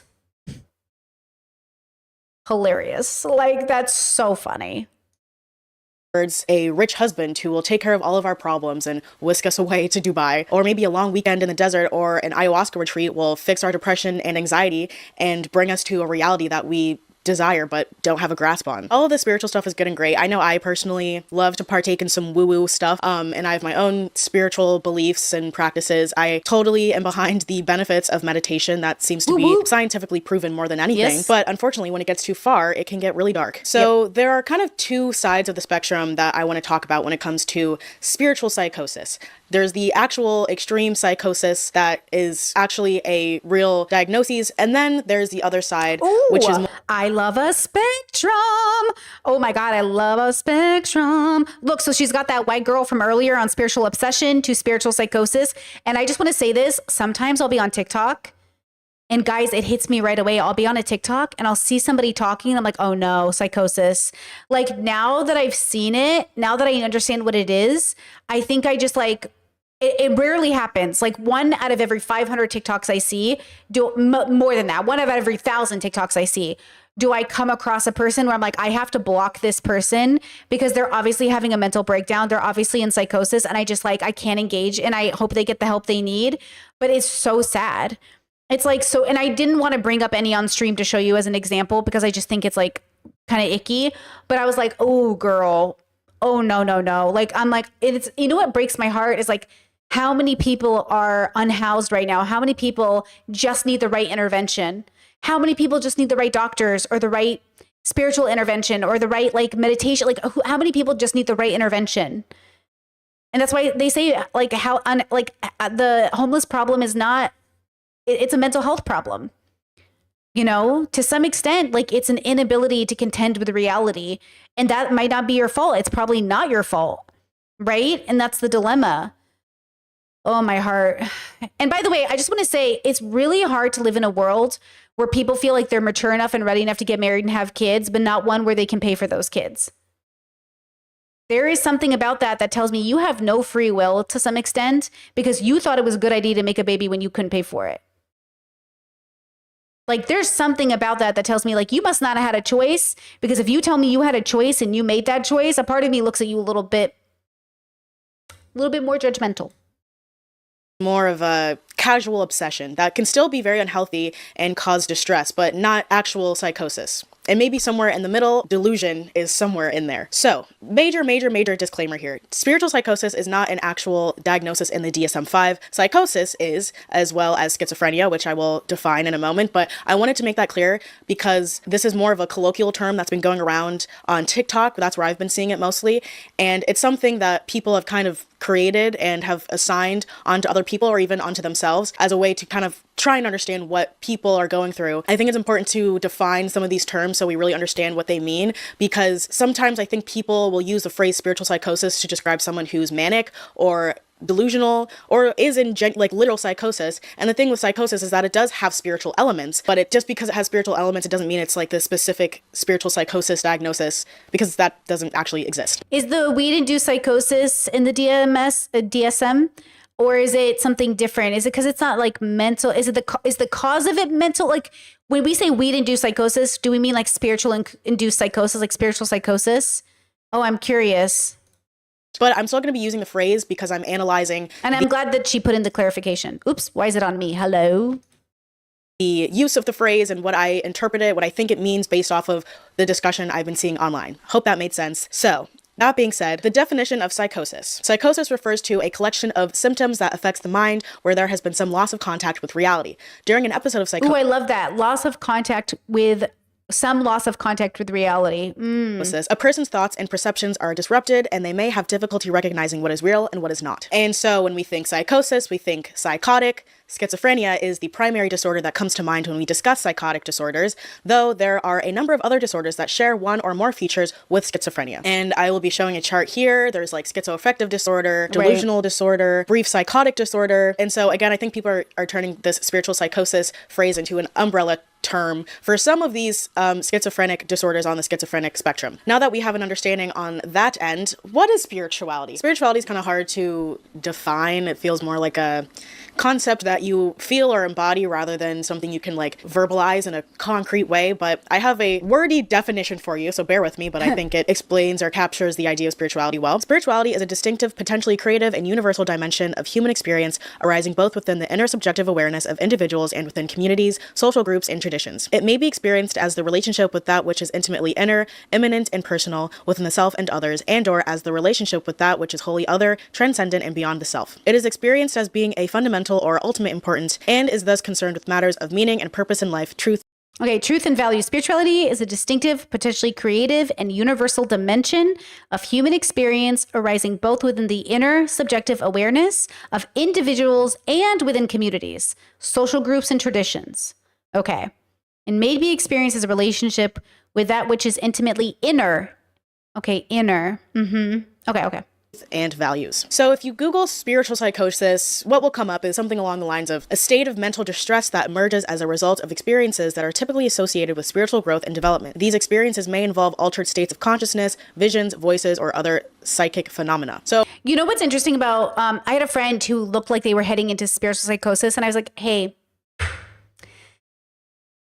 and you know what helped bring them out of it was because we were friends with my friend who went through psychosis. They were, we're all friends. And I said, hey, remember our friend? Feels like you're going in a similar direction. And they went, oh shit, I got to get my shit together. Wait, what am I doing wrong? Because they were smoking weed. They were meditating. They were also following a bunch of TikToks about like angel numbers and synchronicity and manifestation. And they're like, oh God, wait, okay, I have to pull back. And now we kind of reference our friend as like, you don't want to do that. And that's what's kind of, because that's the bad place. We don't want to be there. It's the bad place. It's a bad place. And guys, and stay with me here. Please, everybody take a deep breath. What if you kill somebody on psychosis, which has happened? We covered that woman who killed the guy she was seeing. She went a couple dates with this guy and she killed him under psychosis. So please, when I say psychosis can be dangerous, I don't just mean to yourself, I mean to others. And you're not a bad person because you're in psychosis. I'm just saying I want you to not have to live with what you've done. And look, my friend was not perfect under psychosis. Like things happened and we all made peace with what happened. But we all just like definitely took a step back and we're like, okay, let's recontextualize what just happened because it was a lot. And we did, and we're okay, and everybody moved past it. But you know what I'm saying? Without everybody being so educated, I think it would have been more traumatizing. Because we were so informed, because we were all so educated, because we were all relying on each other for resources, we were able to have a really bad time together, but be okay. Because it impacts everybody. Your mental health impacts everybody. Everything. The amount of emotional labor so many people were doing, I cannot tell you how intense it was. Okay. So I don't want this for people. I don't want you to experience psychosis. I don't want your family or friends to experience it. But if you are in psychosis, you are not a bad person and you can get help. Okay. If you are in psychosis, that's okay. You're having a very specific biological experience. You are having a very, it's just a thing that happens to people. You can get help. Okay. And you are not a burden and you are not a bad person. You are simply having an experience that is out of your hands. So that's why we have to rely on society. That's why we want a good community that can be there for one another. So if that happens, like, do you remember the man who was speaking in tongues on an airplane and they said he was throwing a fit over wearing a mask? No reasonable person throws that specific kind of fit on a plane over a mask. That man, in my mind, was insane. He had lost and cracked reality. And the fact that people are so cruel, the fact that people are yelling at him and calling him a right winger, like, he might be MAGA, but come on, even the most MAGA people aren't sitting there foaming at the mouth. Like, the man was literally like foaming, like he was having like an experience. And I just thought everyone wants the world to be better. But when the universe gives you an opportunity, you don't treat people with dignity, you know? And I say this as a very imperfect person who was not perfect through my friend's psychosis, right? I get it. But that's why I say we have to keep working on it, you know? Okay, let's see. So something that came up a lot in my research on this topic is that when we speak of psychosis versus just a spiritual experience, the main difference, because it's kind of hard to actually define, if you're having a spiritual experience and it brings you joy or it brings you enlightenment, sounds like, you know, just a regular spiritual experience. But if you're having a spiritual experience and it causes you mental distress, especially over time, that is more spiritual psychosis, right? Because I would imagine most people don't go to church or end a meditation or see or experience a sign from God and have distress afterwards, right? It's like that kind of, I feel like, is the opposite of what like spirituality is meant to do. So when I mentioned the spectrum of actual psychosis versus like unhealthy obsession, a good example of the extreme end of this spectrum, the actual psychosis, is Danielle Johnson, also known as Mystic Lipstick, who was a astrology influencer. She unfortunately passed away. She believed that the April eclipse that happened last month was spiritual warfare and was like the beginning of the apocalypse. And she had a bunch of really alarming tweets that were really like fear-mongering. I don't know how to say this without getting like flagged by YouTube. It makes it sound so unserious, but like she unalived her boyfriend and her 2 children. One was 8 months old and the other was 9 years old. And then she passed away afterwards. Some content creators who had a relationship with her have come forward and talked about their experience with her. And one of those people was actually Trey Melvin, who was a very popular YouTuber. His story was really, really intense, but unfortunately, I mean, it lines up with everything that happened towards the end of her life. Some people are like, oh, spiritual psychosis. Other people are like, oh, this is postpartum psychosis because she just had a baby. But either way, she was definitely mentally unwell and was having some sort of psychotic break or mania or delusions, all of the above. Again, not a psychologist, okay? This is all conjecture, but like based off of what I know, I feel like it's somewhat safe to say that may be true. And I don't believe that her being an astrologer or being a spiritualist and, you know, selling weekly aura cleanses on Twitter is what led her to the psychosis. Right. I think she may have already had some mental issues. And look, my heart goes out to women who just have babies and then they kill their babies. And I know everyone keeps thinking like, oh my God, you have to be a monster to do that. You're having a biological experience. Like when I say biological, I kind of mean like when you're lacking free will. I kind of mean like you have no choice in this matter because it's so outside of your concept of even making a different decision. Like I'm saying like, hey, I think you're having something is going on because I don't feel like you're even talking to me right now. It feels like you're talking to somebody else. Or like, hey, are you okay? It feels like you're not really making a choice right now. Like you're not making a reasonable decision. You're not making a choice. You know how we saw the trans conversation yesterday between the trans woman, Eve, and then the MAGA lady, Nancy? And we saw that they were having a very grounded conversation. And it was obvious that Eve wasn't insane because she was trans. Like it was obvious she was grounded in reality and she was just like a person like anybody else, right? It's because when you have an idea in your head that like, oh, being trans makes you mentally unwell and you're crazy. And then you talk to a trans person who's like literally so fucking normal. You're like, oh, what the fuck? You're obviously not crazy. Like you're obviously not crazy. Right now, the dilemma is we judge a book by its cover. So people who don't know what trans people who don't know what like drag queens are, you might think like that's insanity, but it's not, girl. It's fashion. Okay, there's a difference between the drag queen that's giving fashion and the person who's dressing up out of the ordinary, who is not centered. Right. So that's the thing. That's the thing. Chad says, can grounded people experience psychosis? If they can, do you think they can flag when they're starting to experience symptoms so they can get intervention? So apparently you can know that you're heading into psychosis based off somebody in my comment section who said their boyfriend experiences psychosis. I don't know if this is true, but somebody in my audience said that their boyfriend experiences psychosis or mania. I don't remember which one. And they said they can usually know what's happening. And it's not the same experience. And I just said like, well, look, I'm not a therapist or psychologist. I only know my friend's experience, so I don't know. But I don't know. Like I'm not a medical professional. I don't know. Like, it's really important that we all sit here and say, we don't know. I know I have some medical professionals in my audience, but like, we don't know. Right. And that's the confusion. And, you know, one of the biggest issues with Peterson is that he's a transphobe. He misgenders people all the time. He misgenders Elliot Page their dead name. I don't want to say it, like, now Peterson's got me confused, but you know what I mean? Peterson kept using the wrong pronouns, the wrong name, the wrong everything. And it was driving me crazy watching all the videos of him being transphobic. And I was like, bro, Elliot's been Elliot for a really long time at this point, even from conservative standards. Not that Elliot hasn't been Elliot for their whole life, but Peterson misgendering Elliot and saying he cares about, quote, prepubescent girls who are thinking they're trans when they're not. And you know what's weird is Jordan called Elliot a narcissistic celebrity. And like, the only reason he went for Elliot was because Elliot decided to do a photo shoot in a magazine because they were going to inspire teen girls to become trans. And I'm like, dude, my bro, you need to chill. Like, if you guys didn't see that podcast, bro, you need to chill. And that's the thing, right?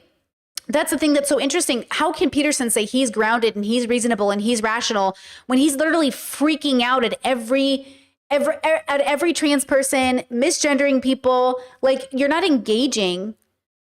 You're just being weird and talking about how much you love girls and you're trying to save these girls. You're being weird. Leave girls alone. The last group of people that need Jordan Peterson is a group of girls. You know, like, we do not need you. Now, okay, chat, you said that man cannot cry for no reason. Okay, can I tell you this? I cry all the time, but I do think he cries in an ungrounded way. I think you can cry grounded and cry ungrounded. He cries ungrounded, girl.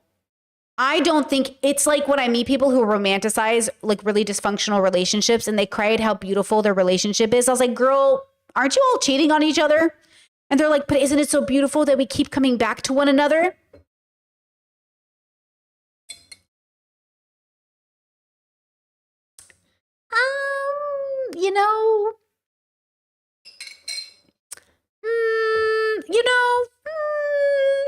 Crying about it doesn't make it like more romantic, y'all. Jess says, I don't think Peterson's really helped boys either. No, he does not, girl. No, he does not.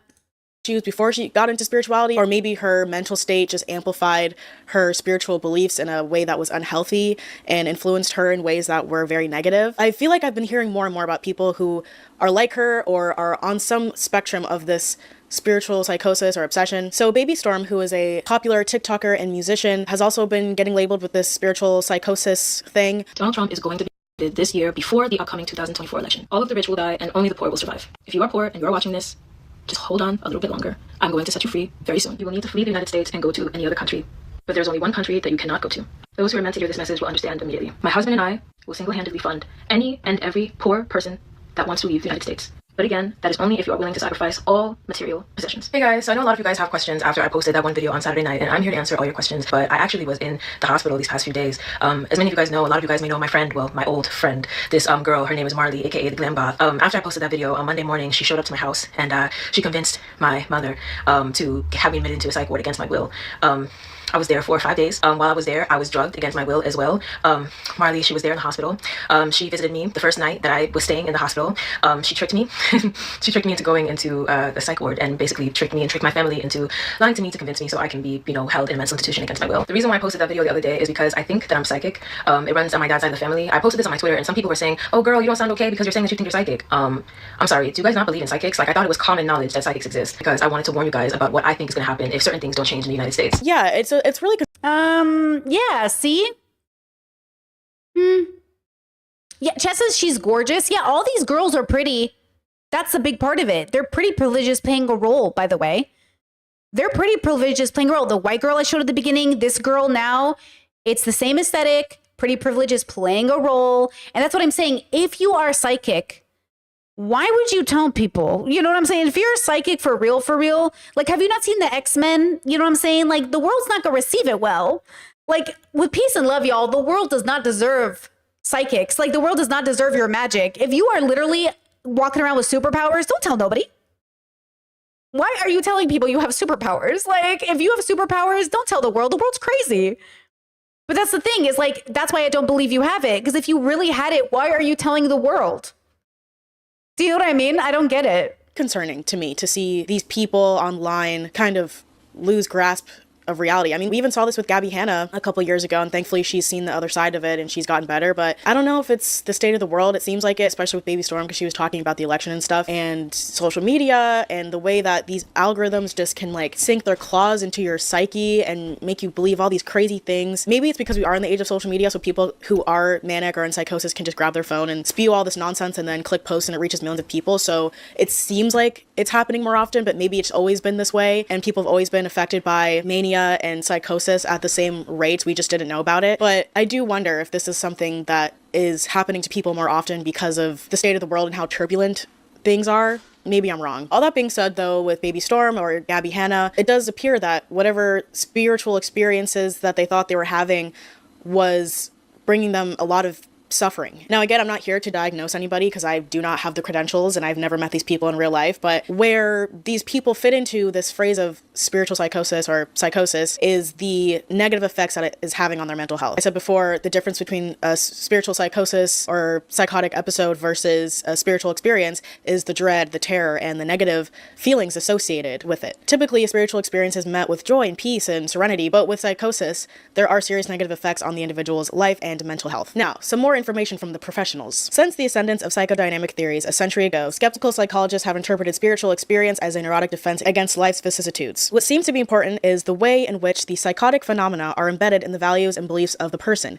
It is not what you believe, but how you believe it. Distress and unwanted preoccupations characterize psychosis, whereas spiritual experiences may be sought after and are often associated with positive life changes. Many psychiatrists and psychologists have followed Freud in interpreting spiritually transformative experiences as neurotic defenses against stress and the fear of death, which again brings me to believe that due to the, I would say, mass distress that we're all experiencing, it's causing people to fall into these rabbit holes and be more prone to psychotic episodes or mania. I don't know if like the average person who doesn't experience mental health issues already is just gonna like be thrown into psychosis because of a turbulent election year, but I think if you're already prone to mental illness, it's more likely to happen to you considering the circumstances of the world. So it's interesting because during the 2016 election, I had to go to therapy because it was so hard. Like it was a really hard election. And I know a lot of conservatives made fun of people, but a lot of us, you know, depending on how elections go or things go, like people are really internalized, like they're terrified. And that's why I say don't do anything out of fear or desperation. Ground yourself in the most reality and accept that you're a person on a planet having an experience and like life, everyone's having the same thing happen, right? So it's all of our experiences smashing up against one another, right? So like take a deep breath, and if you feel like you're kind of going crazy because of the world, move away from it temporarily. And I know people say like, oh my God, you're so privileged that you can move away from the world. You can do it no matter who you are. You can do it. You can take a step away. It's not literal. The step isn't literal, guys. It's a decision you make to not engage in embodied experience with like the things that are going around, not to overextend your spoons, not to do too much emotional labor for people, not to pick up every phone call that comes your way, not to return every text that comes your way, to say like, hey, I'd love to, but I can't. Like some of my friends literally have to wait 3 to 4 days until I can text them because like I cannot give you a spoon to text you. And thank God my friends be chill as fuck and don't sit there and say, I can't believe you haven't texted me, because I can't. Like I literally can't. I cannot give you. First of all, if I do text you, you're going to see that I didn't really engage with you. If you want me to engage with you, give me a second and I'll message you back in a few days and then I'll actually give you an engaged message. Or if you'd like, I can just like heart it and like send you a message that is like bullshit so you feel like I saw you, but I don't want to do that to you, right? So again, take a second.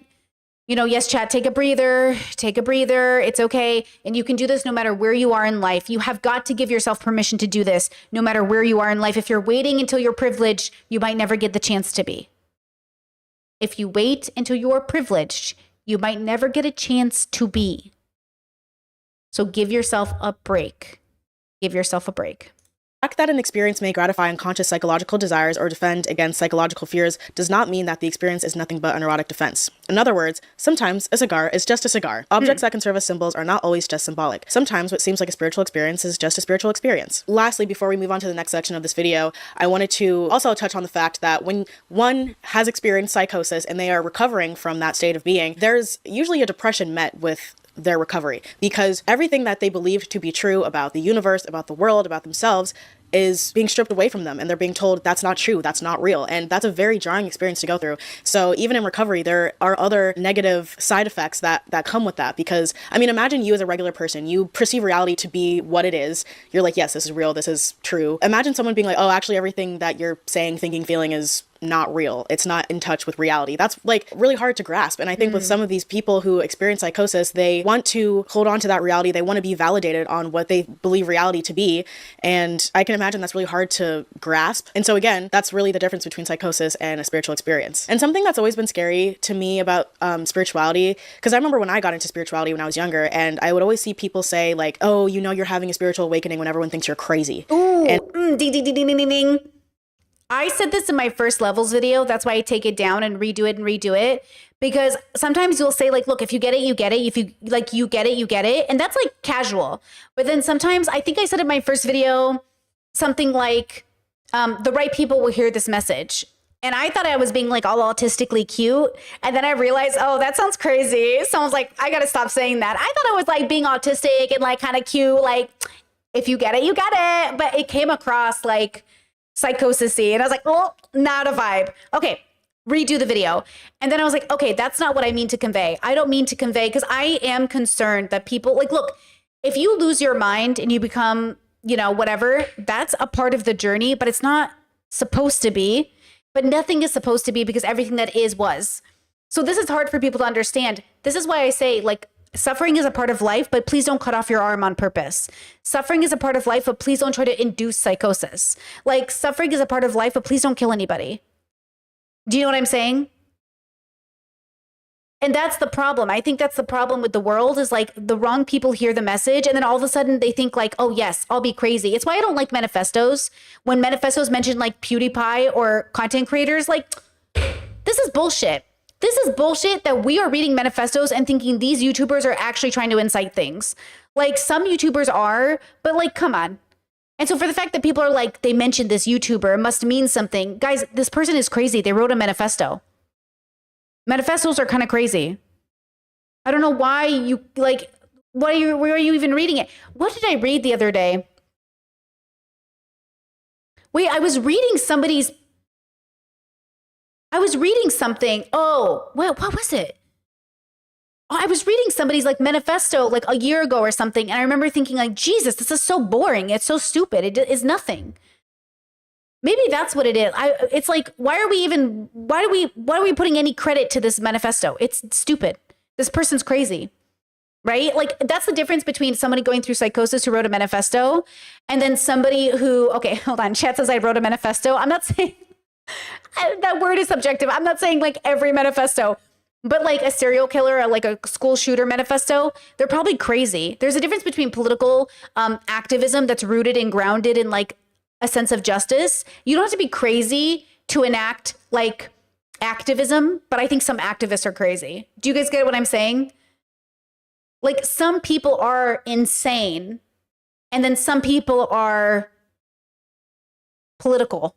But, you know, I just feel like there's a difference. Okay, you guys get what I'm saying. Okay. And it's like, oh, people are going to think you're crazy. Like, that's how you know that you're becoming more aligned or you're becoming one with the universe, because people think that you are insane because you've broken out of the matrix. And that rhetoric is really popular within spiritual communities. And I think that just kind of digs people in deeper. I am, again, all for spirituality and doing whatever it is that you need to do to like get through life. But skepticism, I think, should still be considered and should be promoted even by spiritual gurus. Like, use your own judgment. Don't let people tell you what you should believe.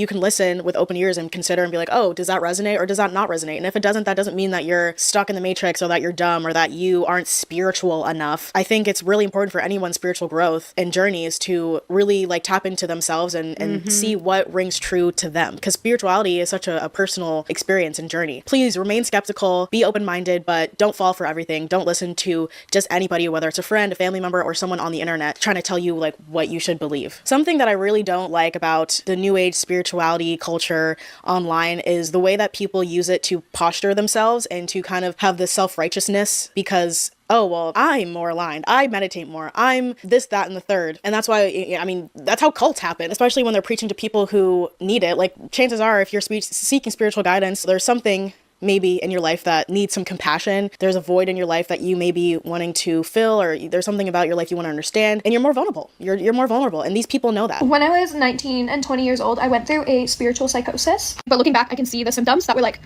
starting to show, but I didn't understand it, and I was like defining it as becoming enlightened. Things like I just had severe paranoia, where I felt like I could see through people, and like God was talking to me, telling me like people's intentions, and that people entering my life or my ex's life at the time were like evil spirits, and they were like sent out to teach me lessons, and like nobody could be trusted, and I can only trust the angels, and I was like constantly looking for like number signs in the universe. But then like big psychosis happened when my ex, my first love, and I, we split up, and it was like one day to the other. And it just, I cannot explain it, it was like a big bang. Oh, it's also important to probably mention that it was a substance-induced psychosis. See? Nadia, welcome to memberships. I love that name, Nadia. Such a good fucking name. Oh my God.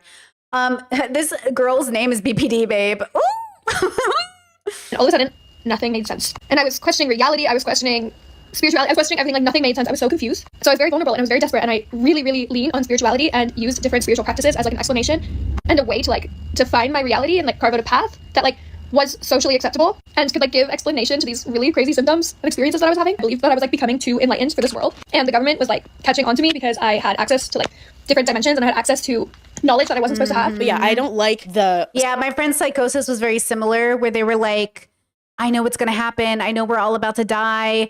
Like, I have information. That's why they're trying to kill me. It was very like, and I'm so glad that it was just weed-induced psychosis and they were able to get out of it. Like, I'm so glad we had the right medical intervention and the right arena to get them out of it, like, for sure.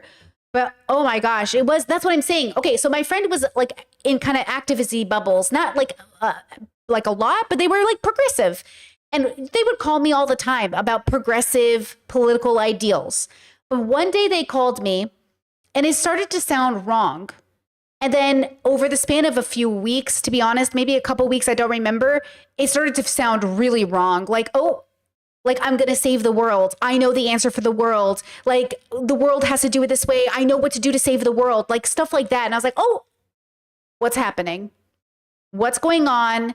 And what, because that's not grounded. You know, you can't save the world. No one can save the world. Like you're starting to sound kind of crazy. So I was like, hey, what's going on? And that's why, like, I called our mutual and I was like, we have to go to their house right now because something's going on. I can feel it. Something's going on. And the scariest part is my friend actually drove to their parents' house and they were like, I'm going to my parents' house. I was like, okay, we'll meet you at your parents' house. And I am grateful they got there without hurting anybody because we didn't know what was going on. They didn't even know. So they got into a car and drove a vehicle and thank goodness nobody got hurt. How many people are on the road right now in psychosis and we don't even know?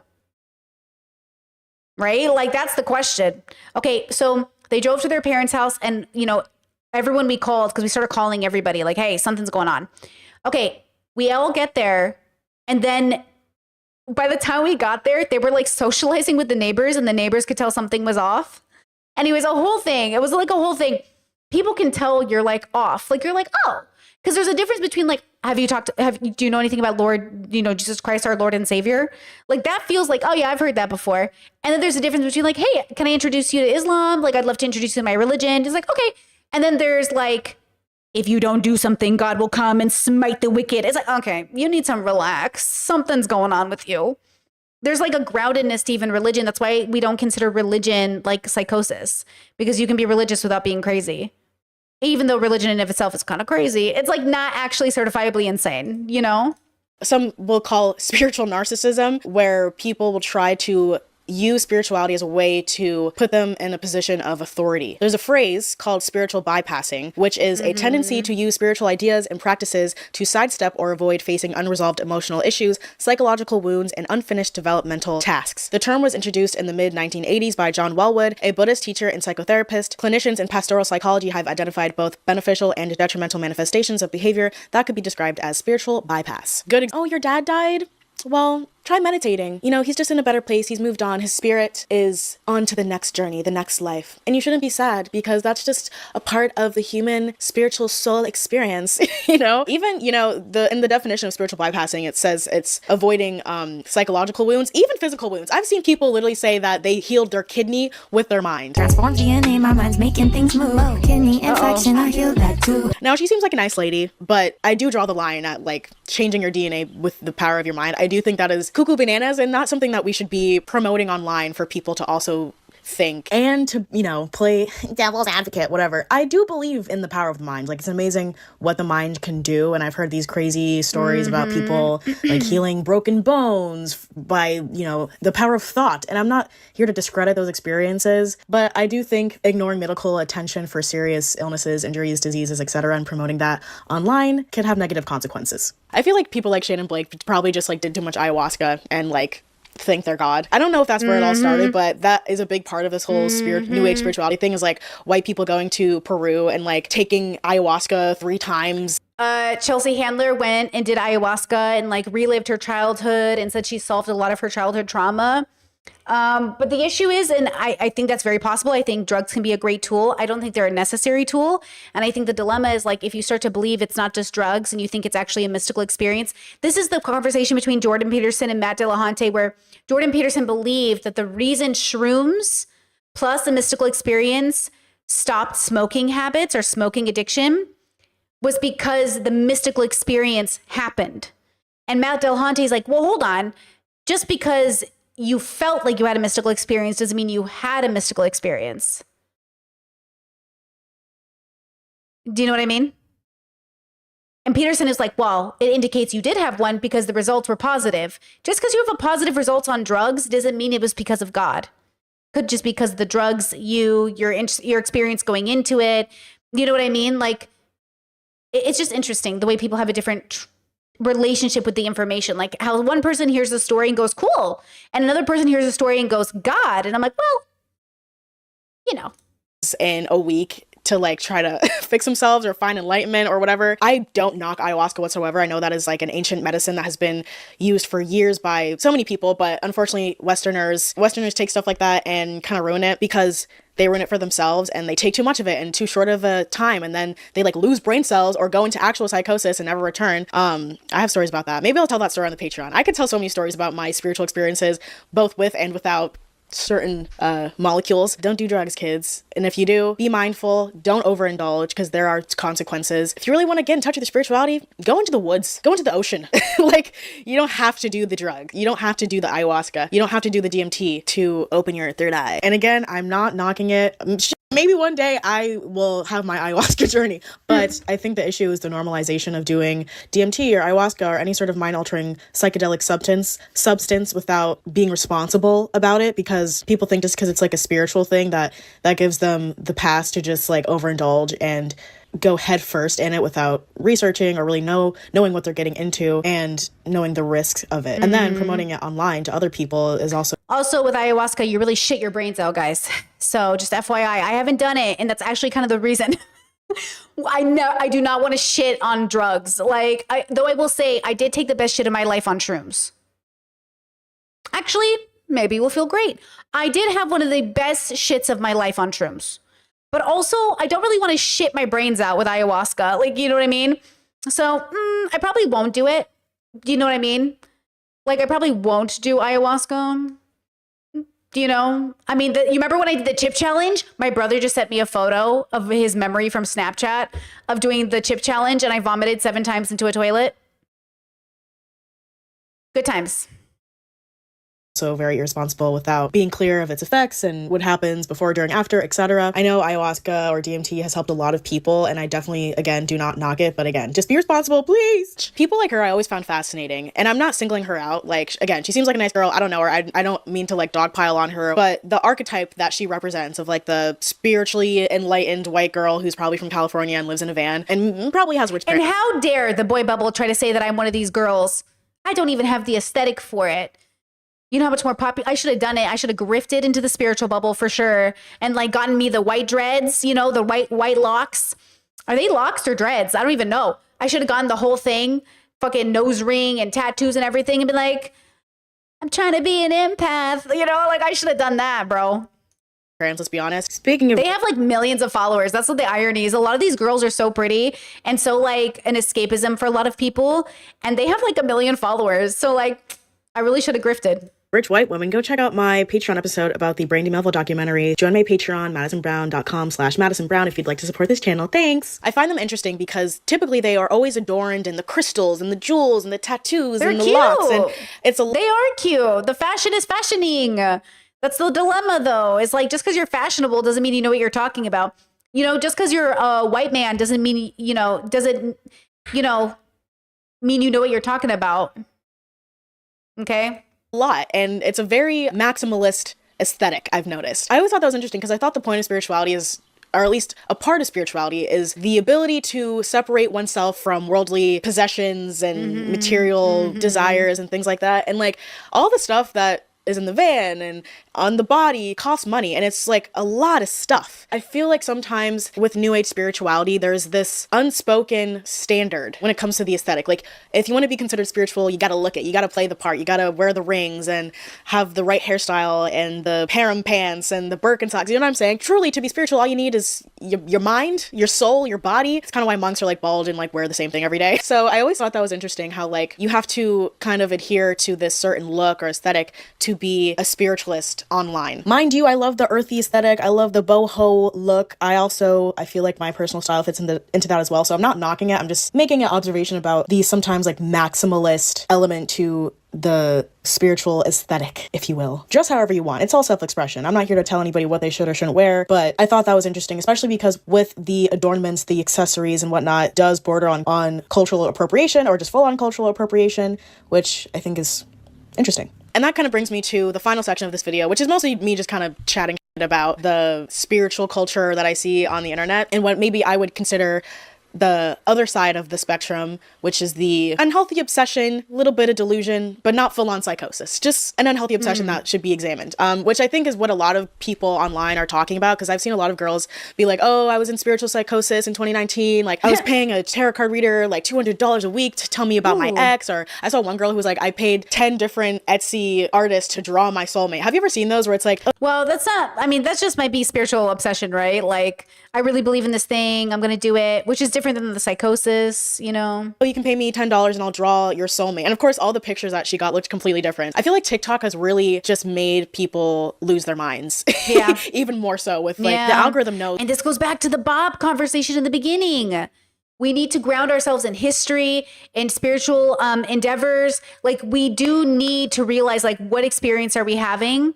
I think like it scares me. Like I really, my heart goes out to the world, bro. Like you don't even know what's happening. And you might think like, oh, my friend discovered something, or like we're discovering what's true. And like, Habibi, what's true shouldn't make you crazy. What's true should make you feel more in tune with the world, not less. It should make you adversarial. It should make you more at peace. Like if you're finding the real answers to the universe, you should be more at peace. You should be getting along with people better. You should be more kind and compassionate.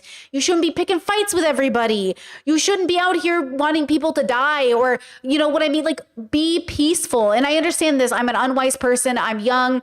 I still spend my time on the internet getting mad at the world. You know what I mean? To be fair, I'm working on my wisdom, you know what I'm saying? But I get it. But like, if you feel like you really have the answers to the universe, then you should be vibing. Why aren't you vibing? what you're going to engage with, right? So if you watch a tarot reading, it's just going to send you a bunch more tarot readings. And if you're already in this vulnerable state of looking for answers, and maybe you went through a breakup and you're looking for some sort of hope to grasp onto, these tarot readers, they know what they're doing. They know what they're doing. They will send you these messages to prey on you so that you buy their courses, so that you engage with their content and they get more followers and more money. And it's really sad because it's so easy to go down that rabbit hole. Like, girl, he's not coming back. Just put down the cards, delete TikTok. He isn't coming back. And that's okay. Move on. If he was really your soulmate. Great point. Chat says the danger of TikTok is that it bombards you with information without the context necessary to ground you in that information. So fucking true. That's why I'm like, I feel like such a mom today, bro, where I'm just like, my heart is so like watching people go through this is, you know what I mean? Who knows what they're going through, but just to watch it from the outside is like so painful. To watch people like, I want you to feel more grounded. I think that's why in some ways you do become an academic. So you can say, look, I'm being academic about this. And I just, I want to say that you don't have to be an academic to do philosophical work, but I do think you need to stay grounded to make sure you're coming up with like the right discoveries. Because like, if you're paranoid, if you're freaking out, if you're doing things out of fear, like, that's not going to be good for you or your community, It's like the people that talk about like saving the world by being cruel to the people around them. Like, that can't be the answer. Saving the world by bullying people cannot be the answer, Don't you think you'd want to be with you? Isn't that kind of how that works? Like, a man who loves you wants to be with you. A man who you're meant to be with, you will be with. And no amount of spells. Oh my God, enough of the spells. Please, for the love of God, do not waste your hard-earned money on some Etsy Wiccan to cast a love spell on a man who doesn't give a You can't buy your way. I think my favorite meme about like people who are magical in stories is the fact that they actually become like capitalists, and they actually do take this really amazing gift and they turn it into like some way to make a quick buck. And it does crack me up. It is kind of funny. Like, you're like, hey, I have magical powers. How do I make $10 off this? It's like, damn, is that like what we've depleted money to, like, or magic to? And that's kind of the story of, oh God, why can I never remember that Disney movie? I just always lose the title in my head. I say it sometimes and I'm like, that's it. The one about how magic leaves the world because they, got technology, but then he brings magic back. It's like, yeah, it's like cool to make money off your, like, oh, I'm a healer, so like pay me to heal somebody. But also it's kind of funny that, like, you know what I mean? Did you watch, what's Onward? Thank you, Onward. What's the vampire show with Nandor? What We Do in the Shadows? You know how the voodoo guy or the Asian guy who does the mystical magic, the one from Marvel, I think he's from Marvel. He's kind of one of those guys where like, he's like, what are you going to pay me? Like, what are you going to give me? And I'm like, bro, he's a necromancer. He can bring people back from the dead. And then he just has like this little shop that also sells keychains. And I'm like, I can bring people back from the dead. Also, do you want a keychain? There's something so funny about that.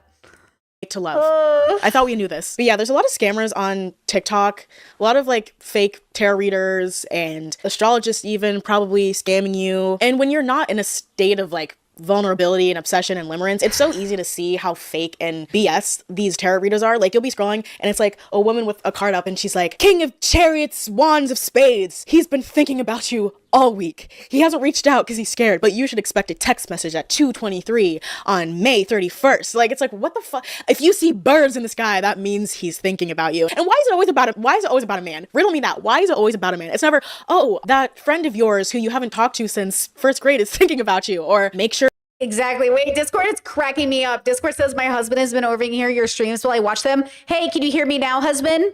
Bro, listen to me, bro. Her husband she says bro a lot. And I was like, you leave her be. She's trying to get away from the streamer language. Listen to me when I say this, bros.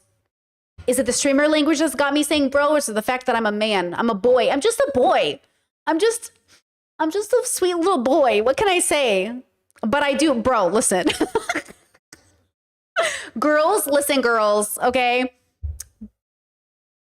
What are you gonna do? We're all trapped in this bubble of gender. But tell your husband I said hi. Okay, say I said from one bro to another bro. I hope you have a good day, bro. I do love saying bro. There's something, it rolls right off the tongue, you know?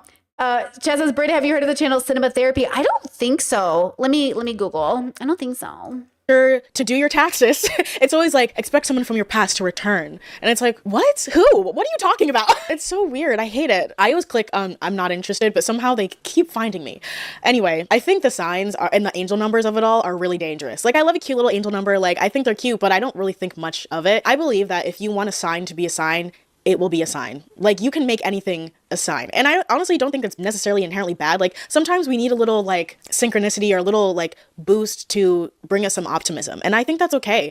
But it can go too far with some people, and they start to obsessively look for signs, and they're asking for signs all the time. And they're relying on somebody else or something else to create their reality because they don't believe they can achieve or find what it is that they're looking for on their own. So they need external factors to confirm that this thing will happen. This thing is coming for them. And I understand that, but again, I remember when I was courting my partner, I asked for their birthday and their Myers-Briggs, thing.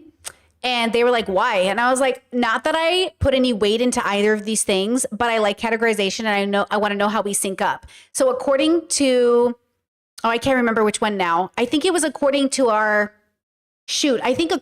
Myers-Briggs, we were highly compatible. And according to our astrology, we're not as compatible, something like that. It was one or the other. I don't remember. And we laughed. Well, if one says we're not compatible, one says we are, which one are we going to follow? And I said, neither.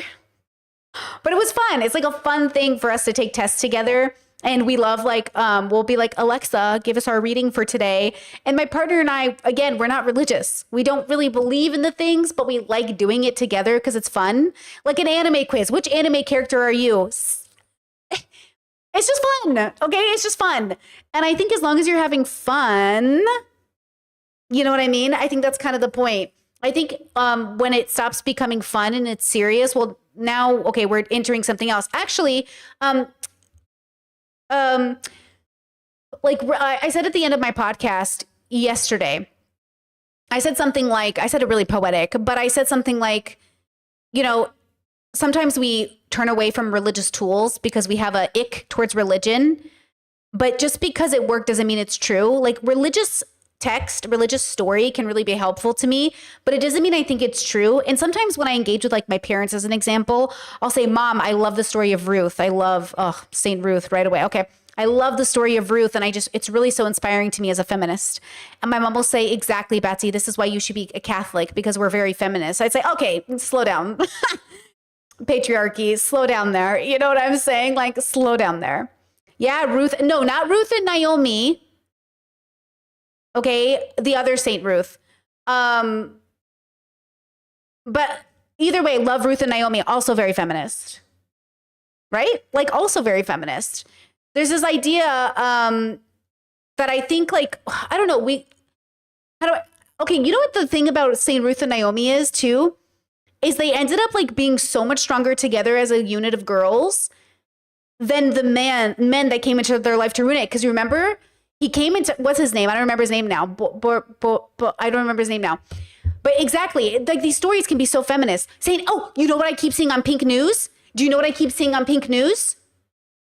Oh, you know what, Bryson? I was thinking about St. Judith. I was thinking about St. Judith, but St. Ruth too, but St. Judith. That's why I was like, wait, something's wrong with the name that I'm recalling. I was thinking about St. Judith. But you know what I keep seeing on Pink News? They are talking about Joan of Arc. They're talking about Joan of Arc. And they're saying Joan of Arc was an amazing girl who was killed under patriarchy. And I'm like, oh shit. Like, isn't that crazy? Chess has ADHD going crazy right now. It really is. I have 1,000 thoughts in my head. But isn't that crazy? I loved it. I was like, oh my God, the gays are reporting Boaz. Thank you, chat. Wasn't Boaz the one she loved though? Wasn't Boaz the good one, the one she ended up marrying? The one that wanted her hand, but he was cruel to her. That's who I was thinking about. But isn't that amazing that like progressives and more feministy people talk about these women? Because Joan of Arc was a real person. She was a real kid that led an army. But the Catholics are like, this is why we're feminists. And I'm like, well, but men killed her. Isn't that amazing? Anyways, all of this to say, wait, I had a reason. My brain totally went off on a tangent. Myers-Briggs, astrology, finding out who you are in the story. And then somehow we ended up talking about saints. Oh, got it. So sometimes what will happen is I'll be having fun with a bubble. And then the bubble's like, oh, so you're one of us. I was like, slow down there, girl. Oh, you have tarot cards. You're one of us. Slow down there. Oh, you like witchy things. You must be. I'm like, slow down. Oh, you like Catholic saints. You must be. Ooh, slow down. That's the problem. I don't want to be a part of your bubble. I just like certain parts of it. That's the dilemma. It's like, when am I allowed to examine and have fun in your bubble and your culture and your vibe without you needing to recruit me? The dilemma is like, they want to recruit you because they feel like they figured out something. I just want to have fun and like learn the lessons I'm supposed to learn with this tool. It's like when you take it too seriously that I think it kills it for me. When you take it too seriously, it does ruin it for me. You like, now you make me not want to do it. When my mom is too excited that I'm engaging in Catholicism, it gives me the ick. When my friends are too excited that I'm looking into the thing they like because they think I'm about to convert, it like it triggers my PDA. And now I don't want to do it because you ruined it for me. With tarot readings and all this stuff, like I encourage you to create your own reality and not rely on other people to tell you what it is. And if he texts you at 3:33 p.m., that doesn't mean you're meant to be. He just happened to text you at 3:33 p.m. And you know what? He may be caught up. He knows the game. If he saw your 888 tattoo on your back and was like, oh, I know how to get this girl. The twin flames thing drives me insane. This, I think, is like... it drives me insane. Remember when Megan Fox and MGK are like, we're each other's twin flames. Well, now you're getting divorced, bitch, because he was abusive. Ass of spirituality or like internet spirituality. I don't know where the twin flames thing came from. I don't know if it comes from like a traditional culture or indigenous culture I don't know anything about, but whatever the Westerners have done with twin flames is atrocious. It's essentially, it's like soulmates, but like times 10, where you and the other person are two halves of... Hold on. Chat says, is there a way to be more connected with your intuition without practicing spirituality and religion? I feel like being too scientific minded is actually harmful. I wouldn't recommend that you don't necessarily engage with spirituality. There's nothing wrong with spirituality as a tool. It's just another tool. There's nothing wrong with engaging in religion. I think the difference is turning the thing that you use as a tool as the only tool you ever use. If you only ever use the scientific method, well, then what about all the other tools? If you only use spirituality, what about the other tools? If you only use religion, what about the other tools? Every single thing is a tool. And if you only use one of the tools, well, you're only going to know what the tool can give you, not everything, right? So if you have a toolbox and all you have is a hammer, well, there's only so many things you can do with a hammer. There's only so many things you can do with spirituality. There's only so many things you can do with religion. There's only so many things you can do with science. Peterson and Dawkins is the great example of this. Peterson says, let's talk about dragons. Is fire a predator? And Dawkins goes, I'm a scientist. Dragons aren't real. Jesus, Dawkins, get your head out of your ass. But he can't. Now to Peterson. For a man so interested in spirituality, he sure fucking doesn't get gender. For a man so fucking interested in spirituality, this man is so afraid of gender. Girl. Girl. You know what I'm saying? And that's because he's busy fighting his demons.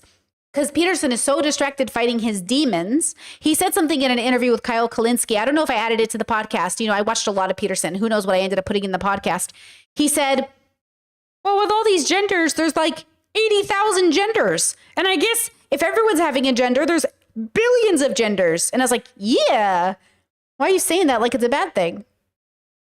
You know what I mean? Like, why are you saying it like it's a bad thing? Yeah. And he's just like, and I'm like, you're the one who wants to talk about whether or not fire is a predator, but you can't engage in gender, you fucking loser. You're sitting here, you're so dumb. I'm looking at you the way you look at Dawkins.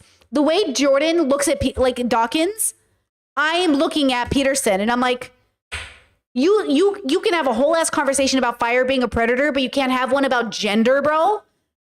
That's crazy. But, what are you going to do? What are you going to do? So anyways, use all the tools that work for you and leave the tools that don't.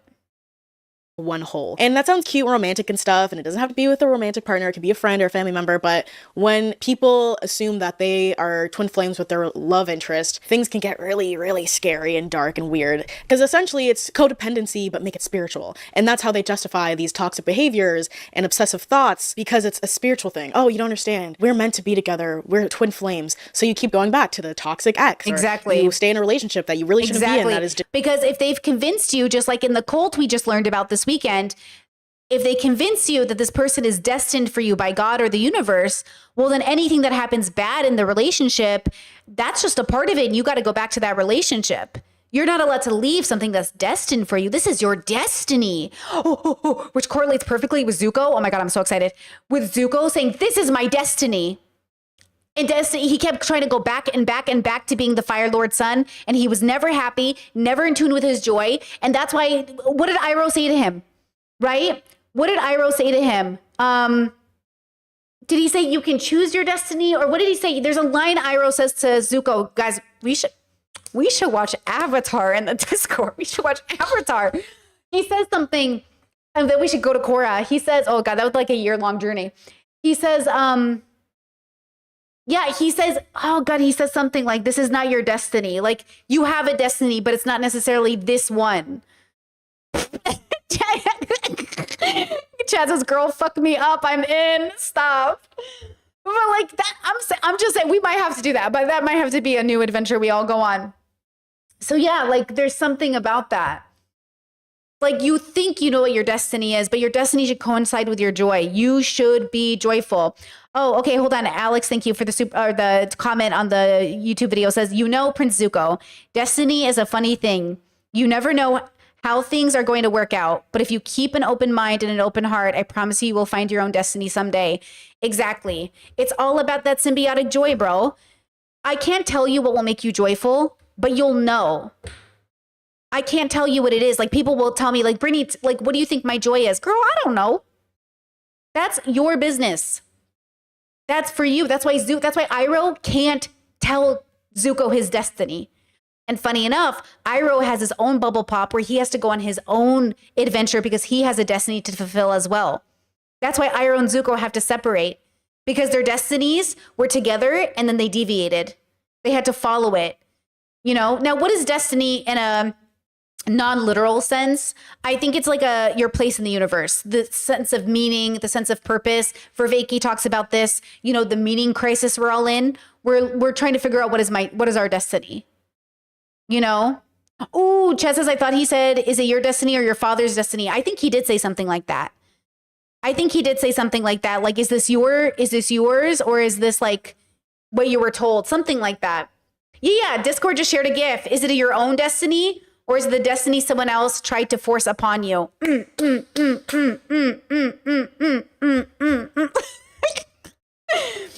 Oh, thank you, Chad. Both YouTube and Discord hit me with the same quote. Bro, this shit is my shit. And for everyone who says, you can't watch cartoons or anime or read Bible stories to really understand the universe, that's because you don't think you're somebody in a story, Oh, I love it. Let's see, Chess says, sometimes life is like this dark tunnel. You can't always see the light at the end of the tunnel, but you just keep moving. You will come to a better place. Secret tunnels, secret tunnels. All right, let's finish out this video, and then I'm going to call it a day, guys.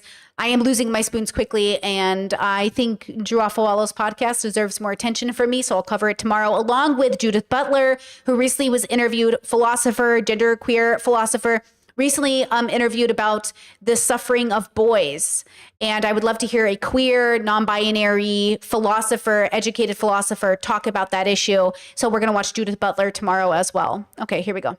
Deteriorating your mental health because you're twin flames. And it's like the whole idea is that one person is the chaser and the other person is the runner. And, they go throughout their entire lives running and chasing and coming back. It's like, oh my God, don't you just want to be in a normal, healthy relationship? Like, damn, this doesn't sound fun or romantic. It sounds draining. I hate that this is a thing that people have latched onto. There's even like a Twin Flames cult. I need to watch that documentary. I don't Yes, know it's much so about it, but the bad. Twin Flames Watch thing is it. weird. And maybe I'm selfish for thinking this, but like I am whole on my own. I am a whole amen. soul. I'm not the other Amen, girl. half of another entity. I think that's very strange. All that to be said, have discernment. And Yes, girl. Chet says, did you watch Everything Everywhere All at Once? Not only is that one of my favorite movies of all time, we just recently watched it together as a community.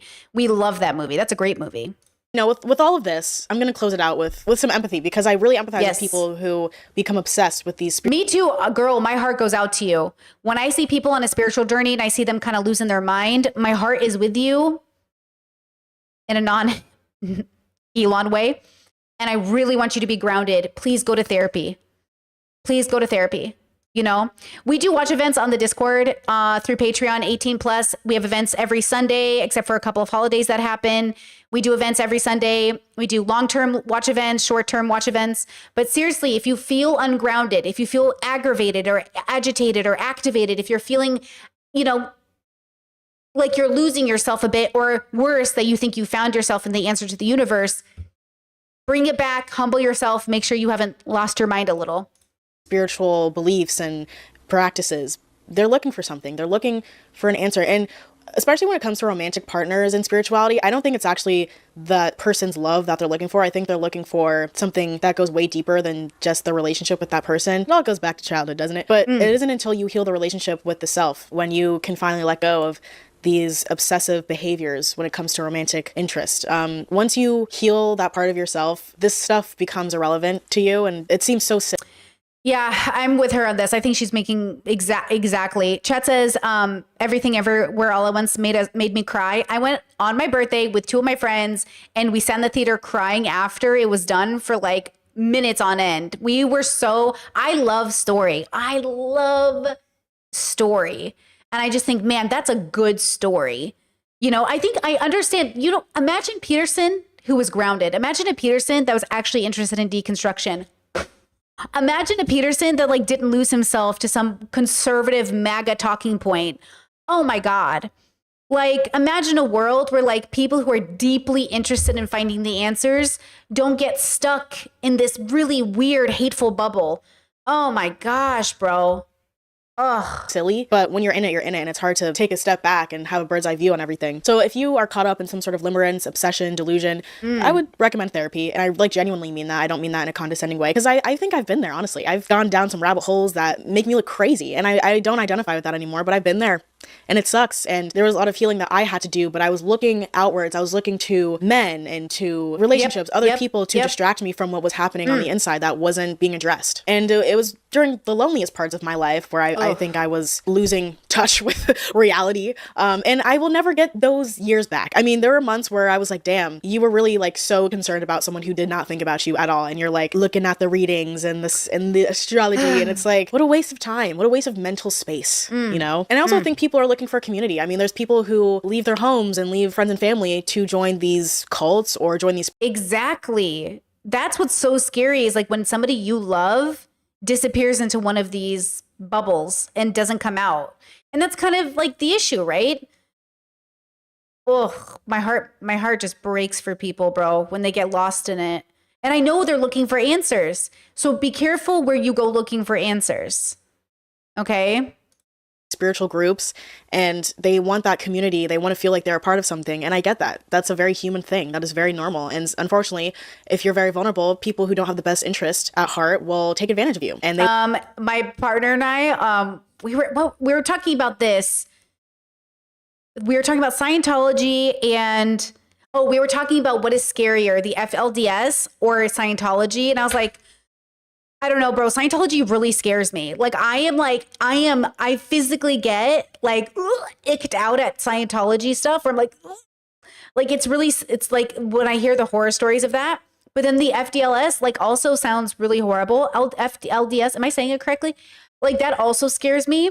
But at least they got pastel dresses and poofy sleeves and cool hair. What does Scientology get you? But it's the alienation, right? Not talking to people, not being a part of the world. That's actually why I know being raised Catholic, though it was stunting and I have like trauma related stuff to it. Absolutely. Like I also think the coolest part of my relationship with Catholicism is that my parents always told us to explore. They always told us to have different friends. They were always open to other religious texts because they thought Catholicism was so real we would come back to it, right?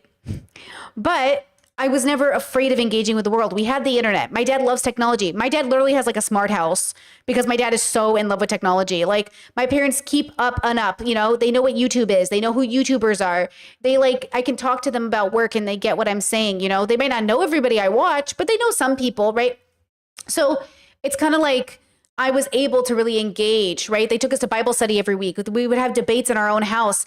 My parents, now imagine like Matt Dillahunty and Jordan Peterson having a debate on stage, except in the Catholic bubble where evangelicals would debate Catholics, they were hosted at my parents' house. Imagine my parents are hosting like Jordan Peterson and Matt Dillahunty at the house. That's my childhood. The celebrities of the Catholic bubble that were like the debate bros came to our house to debate. And my mom and dad would host them with food and drinks. And like, as a little girl, I'm sitting here watching grown-ups argue about consciousness and existence. And I'm just like, I'm eating this shit up. That was my childhood. Ugh. That's the good parts of my childhood. Let's not talk about the bad parts, but that was the good parts. They will try to gaslight you and to make you think that you're not aligned enough, you're not spiritual enough, you need to buy these things, or you need to get rid of your birth name and adopt a Sanskrit name and completely change who you are to find how. Now, I will say, for a lot of people that are afraid of trans people, they think this is what transgenderism is. For a lot of people who don't understand gender, they are afraid their kids or their family members are being like cultified, like the cult of the transgenders. And that's interesting.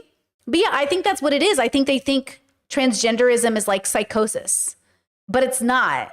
And first we have to go there. First we have to start that transness isn't a mental illness in that way you're thinking.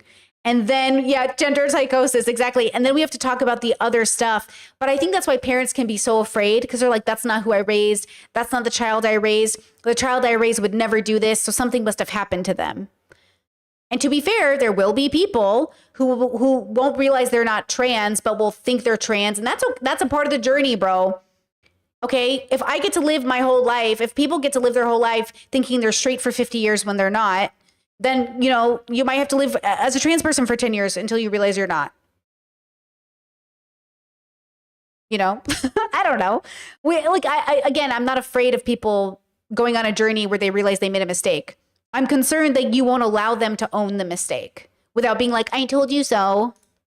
Meanies. Happiness, or to be your truest self. And that's not true.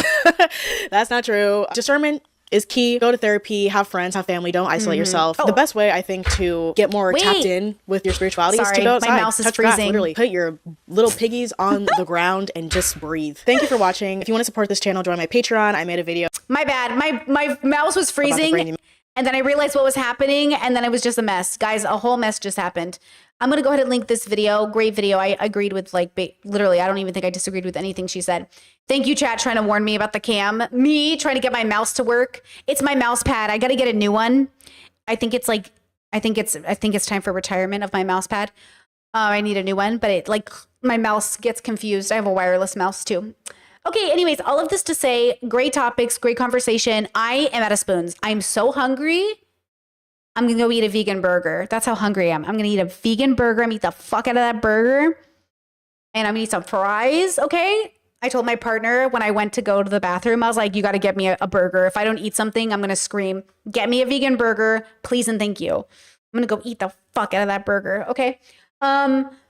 With that said, I will see you tomorrow. Okay, we have 2 pretty lengthy topics to go over tomorrow. It'll be good. I'm excited.